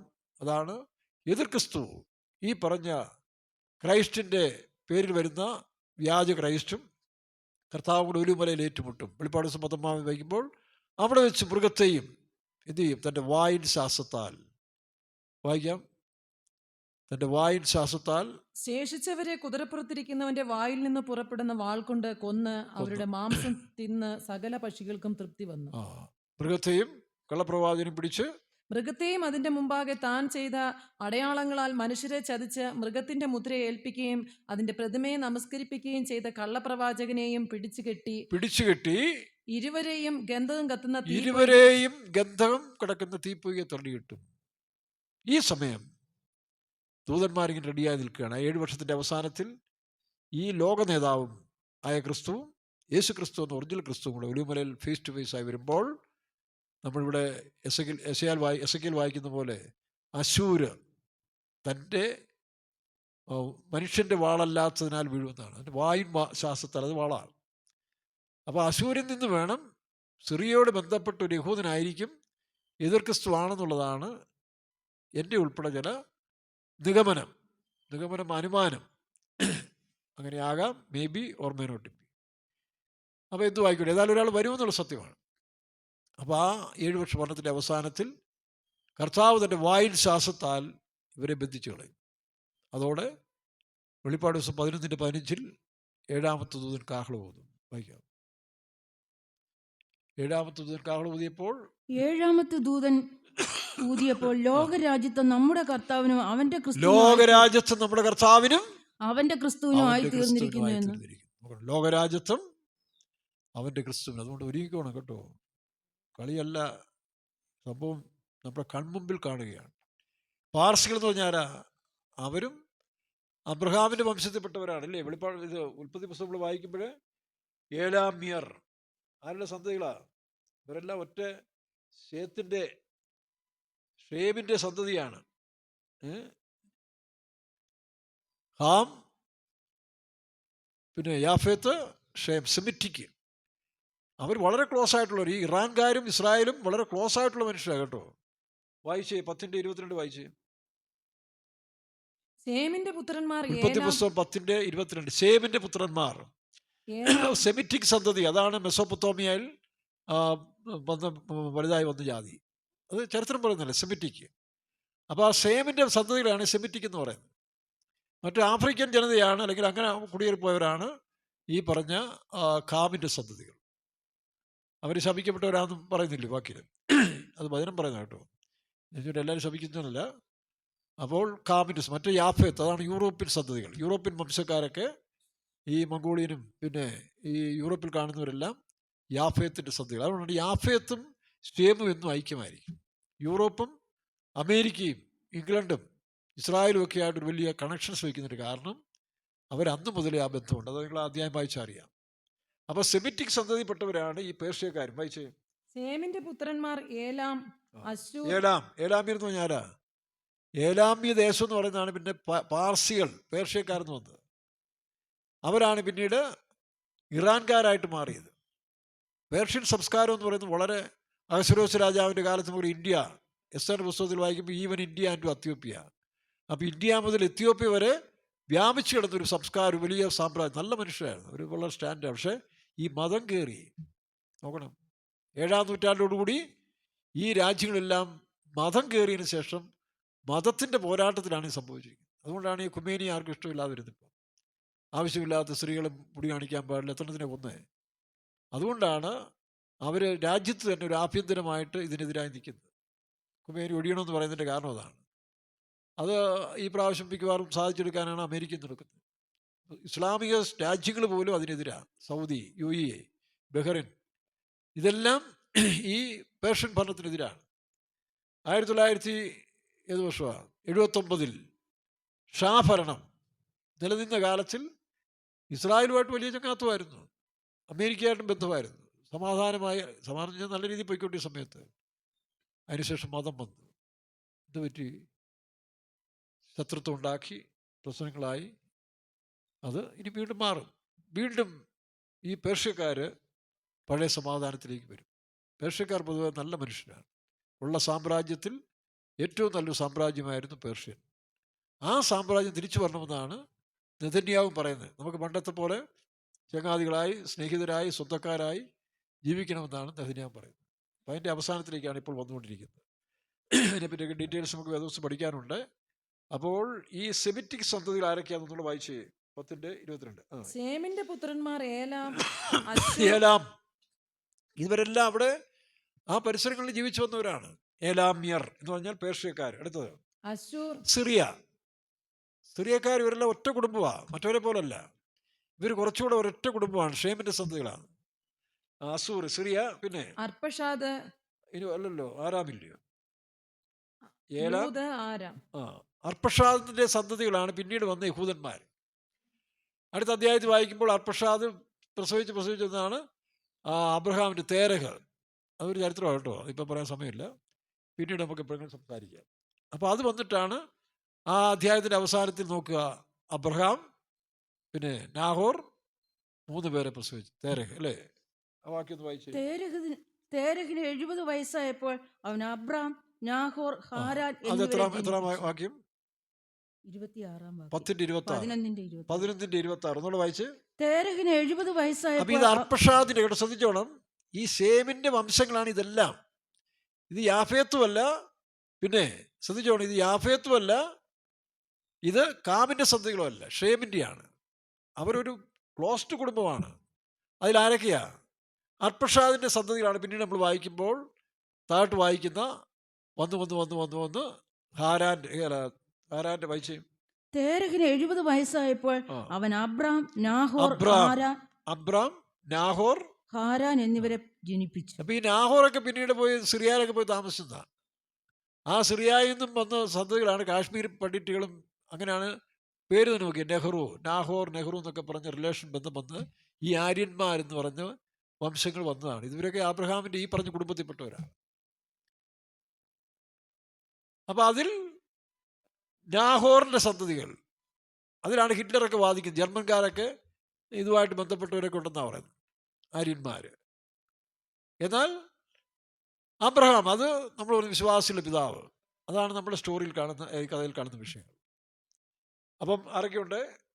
ഏലാമ്യർ, പേർഷ്യക്കാര്, പിന്നെ അശൂർ, സിറിയ, അർപ്പഷാദ്, ലൂദ്, ആരാം. ഈ ആരാമ്യര് ടൈഗ്രീസ് നദിയുടെ നേരെ താമസിച്ചവരാണ്. ടൈഗ്രീസ് നദിയിൽ താമസിച്ചിട്ട് പിന്നീട് അവർ പേർഷ്യക്കാരിൽ എല്ലാം ഇത് മിക്ലിംഗ് ആണ് ഇതെല്ലാം. അപ്പം ഈ 4 പേരും ഒരൊറ്റ കുടുംബത്തിൽപ്പെട്ടവരാണ്. ആരൊക്കെ? ഏലാമ്യർ, പേർഷ്യക്കാര്, സിറിയ, പിന്നെ അർപ്പഷാദ്, ലൂദ്, ലൂത്, അരാം. അതാണ് ലിദിയ ദേശം. അതാണ്. അപ്പോൾ ഇവർ വളരെ ക്ലോസ് റിലേഷനാണ്, മറ്റവരെ കുറച്ചുകൂടെ കസിൻസായി മാറി. അപ്പോൾ ഈ രാജ്യങ്ങളിൽ എന്താ സംഭവിക്കുന്നത് വേറൊരു കാര്യം, ഇതിനകത്തൊക്കെ ടെററിസ്റ്റുകൾ ഉണ്ടാകുമെന്ന് വേദപുസ്തകം പണ്ടേ പറഞ്ഞിട്ടുണ്ട്. ഈ കൂട്ടത്തിൽ അതുകൂടെ പറഞ്ഞ് അവസാനിപ്പിക്കുക. എസെക്കിയേൽ പ്രവചനം 30 എസെക്കിയേൽ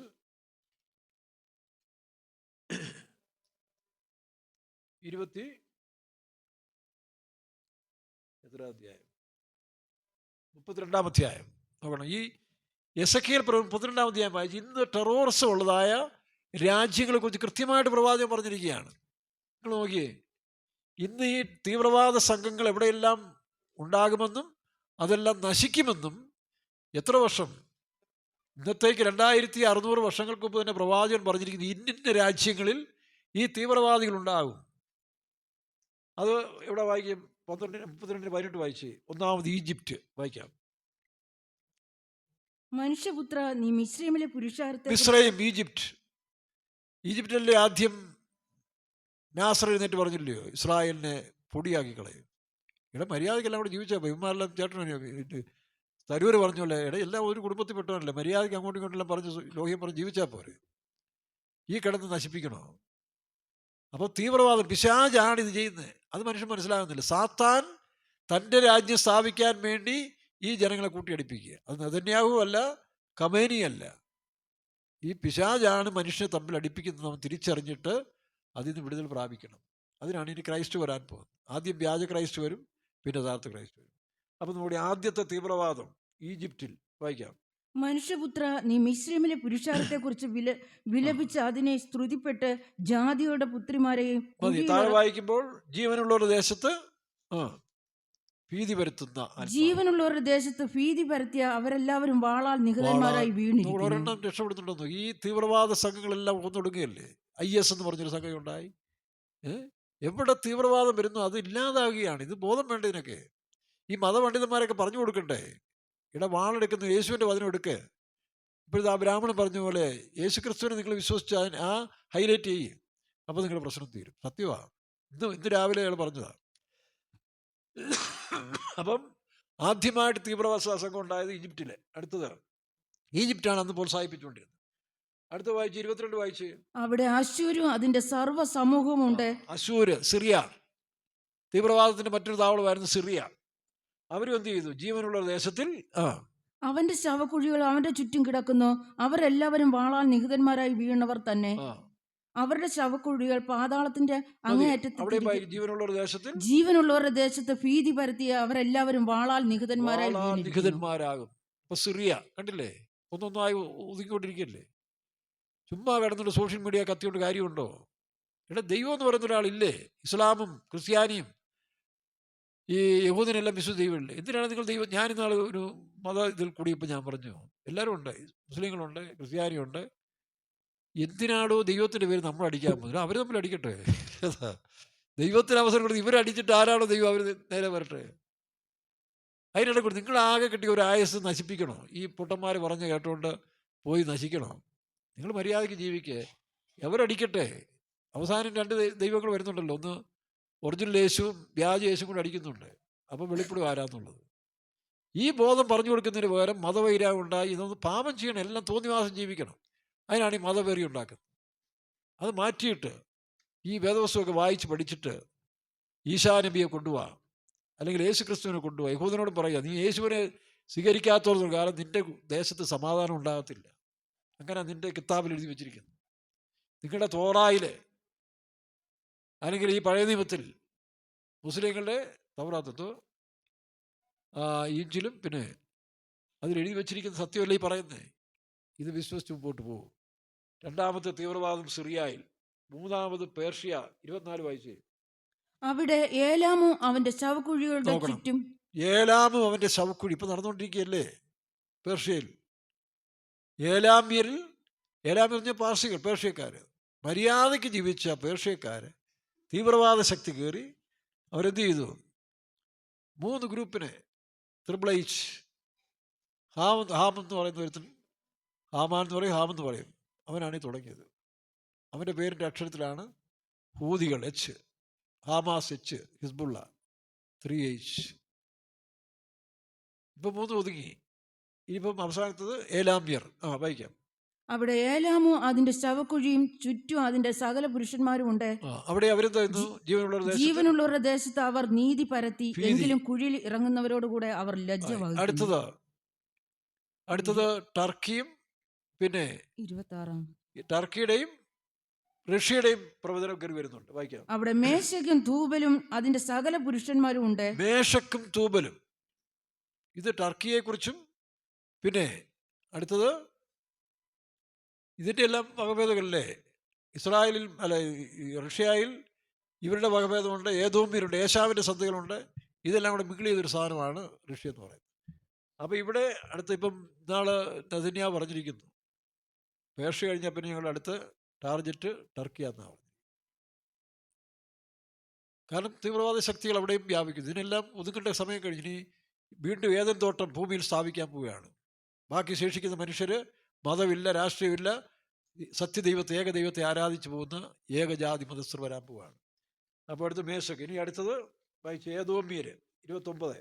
അവിടെ ഏദോമും അതിന്റെ രാജാക്കന്മാരും സകല പ്രഭുക്കന്മാരും ഉണ്ട്. അവരും എന്ത് ചെയ്തു? ജീവനുള്ള ദേശത്തിൽ ഭീതി പരത്തുക. ഇതന്നെ. അടുത്തത് 30-ാം വാക്യം വായിച്ച്. അവിടെ വടക്കേ പ്രഭുക്കന്മാരെല്ലാവരും. വടക്കേ പ്രഭുക്കന്മാർ ആരായി? വടക്കേ പ്രഭുക്കന്മാർ അതാണ് ഒറിജിനൽ റഷ്യ. ആ വടക്കേ പ്രഭുക്കന്മാർ എന്ത് ചെയ്യും? ലാസ്റ്റ് ഇതിന്റെ ഭീതി വരുന്നതിന് എല്ലാത്തിനും കൂടെ ചേർത്ത് ഇസ്രായേൽ ദേശത്ത് വരും. വായിച്ചാൽ മതി നിങ്ങൾ. അവിടെ വടക്കേ പ്രഭുക്കന്മാർ. ആ വടക്കേ പ്രഭുക്കന്മാർ എവിടുന്നാ വരുന്നത്? വടക്ക് ദേശത്ത് നിന്ന് ഞാൻ സകല സീദോന്യരും. ഇല്ലില്ല വൈര് എസെക്കിയേൽ പ്രവചനം 38 വടക്ക് ദേശത്തു നിന്ന് ഞാൻ ചൂണ്ടയിട്ട് കൊണ്ടുവരും. വായിച്ച വാക്യം 38 ശൂന്യമായി കിടന്ന ഇസ്രായേൽ പർവ്വതങ്ങളിൽ തന്നെ 7-ാം വാക്യം. നീയും നിന്റെ അടുക്കൽ കൂടിയിരിക്കുന്ന നിന്റെ സമൂഹമൊക്കെ ഒരുങ്ങിക്കൊള്ളുവിൻ, നീ അവർക്ക് മേധാവിയായി. അതുകൊണ്ടാണ് ഇപ്പൊ അവർ പ്രഖ്യാപിച്ചു കഴിഞ്ഞില്ലേ, ടർക്കിയും എലാമിയർ അല്ലെങ്കിൽ ഇറാനും പറഞ്ഞു ഇനി നമുക്ക് രക്ഷ റഷ്യയോടെ ഉള്ളൂ. അവൻ തകർന്നുകൊണ്ടിരിക്കുക. എന്നാലും ഇവരെല്ലാം ചേർത്തുകൊണ്ട് ന്യായവിധി നടക്കട്ടെ. എല്ലാത്തിനെയും ചേർത്ത് ഇസ്രായേൽ പർവ്വതത്തിൽ കൊണ്ടുവരും. അവിടെ വെച്ചതിന് വലിയൊരു ഭൂകമ്പം ഉണ്ടാകും. എല്ലാത്തിൻ്റെ കെമിക്കലും അണുബോംബും എല്ലാം അവിടെ വെച്ചിട്ട് പൊട്ടി എല്ലാം നശിക്കും. അത് ബൈബിളുണ്ട്. അതെല്ലാം ഇപ്പോൾ പറയാൻ നമുക്ക് ടൈം എടുക്കും, പിന്നെ ഒരു സമയത്താണ്. നീ വടക്ക് ദേശത്തു നിന്ന് വായിക്കാം. പാർസികൾ, കൂശ്യർ, പൂത്യർ, ഗോമേരും അവന്റെ എല്ലാ പടക്കൂട്ടങ്ങളും വടക്കേ വലിയൊരു സമൂഹം. ഇപ്പം മിലിറ്ററി ഫോഴ്സ് എത്രയാണെന്ന് അറിയാവോ? ഇറാന് തന്നെ ലക്ഷങ്ങളാണ് മിലിറ്ററി ഫോഴ്സ്, റഷ്യക്ക് അതിൽ കൂടുതൽ. ഇങ്ങനെ ഒരു വലിയ സമൂഹം ഇസ്രായേൽ പർവ്വതങ്ങളിലേക്ക് വരുമെന്ന് എന്നെഴുതി വെച്ചതാ. ഇപ്പം നമ്മുടെ കൺമുമ്പിൽ നടന്നുകൊണ്ടിരിക്കുക. പണ്ടൊക്കെ ഇത് വായിക്കുമ്പോൾ ഏതാണ്ട് സ്വപ്നലോകം പോലെയാണ്. ഇപ്പം നമ്മുടെ കൺമുമ്പിൽ നടന്നുകൊണ്ടിരിക്കുകയാണ്. അങ്ങനെ ഈ പാർട്ടികളെല്ലാം ചേർന്ന് വരും. അത് ഇസ്രായേൽ ശൂന്യമായി കിടന്നിരുന്ന വായിച്ചേ. വടക്കേ അറ്റത്തുള്ള തോഗർമ ഗ്രഹവും അതിന്റെ എല്ലാ പടക്കൂട്ടങ്ങളും എന്നിങ്ങനെ പല ജാതികളെയും നിന്നോടുകൂടെ പുറപ്പെടുമാറാക്കും. ഒരുങ്ങിക്കൊള്ളുക. മതി, നോക്കണം. ഇനി ഇതിനെപ്പറ്റി നമുക്ക് ദൈവം അനുവദിച്ചാൽ ഇസ്രായേലിൻ്റെയും ഈ പറഞ്ഞ കുറേ വംശങ്ങളും ഇതെല്ലാം ചേർത്തൊരു ദിവസം ദൈവം അനുവദിച്ചാൽ പറയാം. അതുകൊണ്ട് അങ്ങനെ പുറപ്പെട്ടു വരുന്നവർ എന്ത് സംഭവിക്കുമെന്നും ആ കാലങ്ങളുണ്ടാകുന്ന ഉപദ്രവവും പീഡകളും ന്യായവിധികളും എല്ലാം നമുക്ക് വേദപുസ്തകത്തിൽ കാണാൻ കഴിയുന്നുണ്ട്. അതുകൊണ്ട് ഇതെല്ലാം സംഭവിച്ചു തുടങ്ങുമ്പോൾ നിങ്ങളുടെ തലകളെ ഉയർത്തുവിൻ, ഈ ലോകരാജ്യം തീരാൻ പോവുകയാണ്. ഒരു പാട്ടുണ്ടല്ലോ, ഈ ലോകവാസം. അതുകൊണ്ട് നമുക്ക് കണ്ണുകളടയ്ക്കാം. നമുക്ക് കർത്താവായ യേശു ക്രിസ്തുവിനെ സ്വീകരിച്ചവരായ നാം പാപത്തിൽ നിന്ന് വിട്ടൊഴിഞ്ഞ് സമാധാനത്തോടെ ജീവിച്ച് വേഗം വരുന്ന യേശുവിനെ എതിരേൽക്കാൻ നമുക്ക് ഒരുക്കിക്കൊള്ളാം. ഈ ലോകത്തിലെ വാസങ്ങൾ അല്ലെങ്കിൽ നമുക്ക് തീരാറായി സ്വർലോകവാസം എടുത്തിരിക്കുന്നു. ഈ ലോകവാസം തീർന്നിടുവാൻ കാലമായല്ലോ നമ്മുടെ മേലോകാന്തനീ ലോകവാസം നമ്മുടെ മേലോകാവാസമെടുപ്പാൻ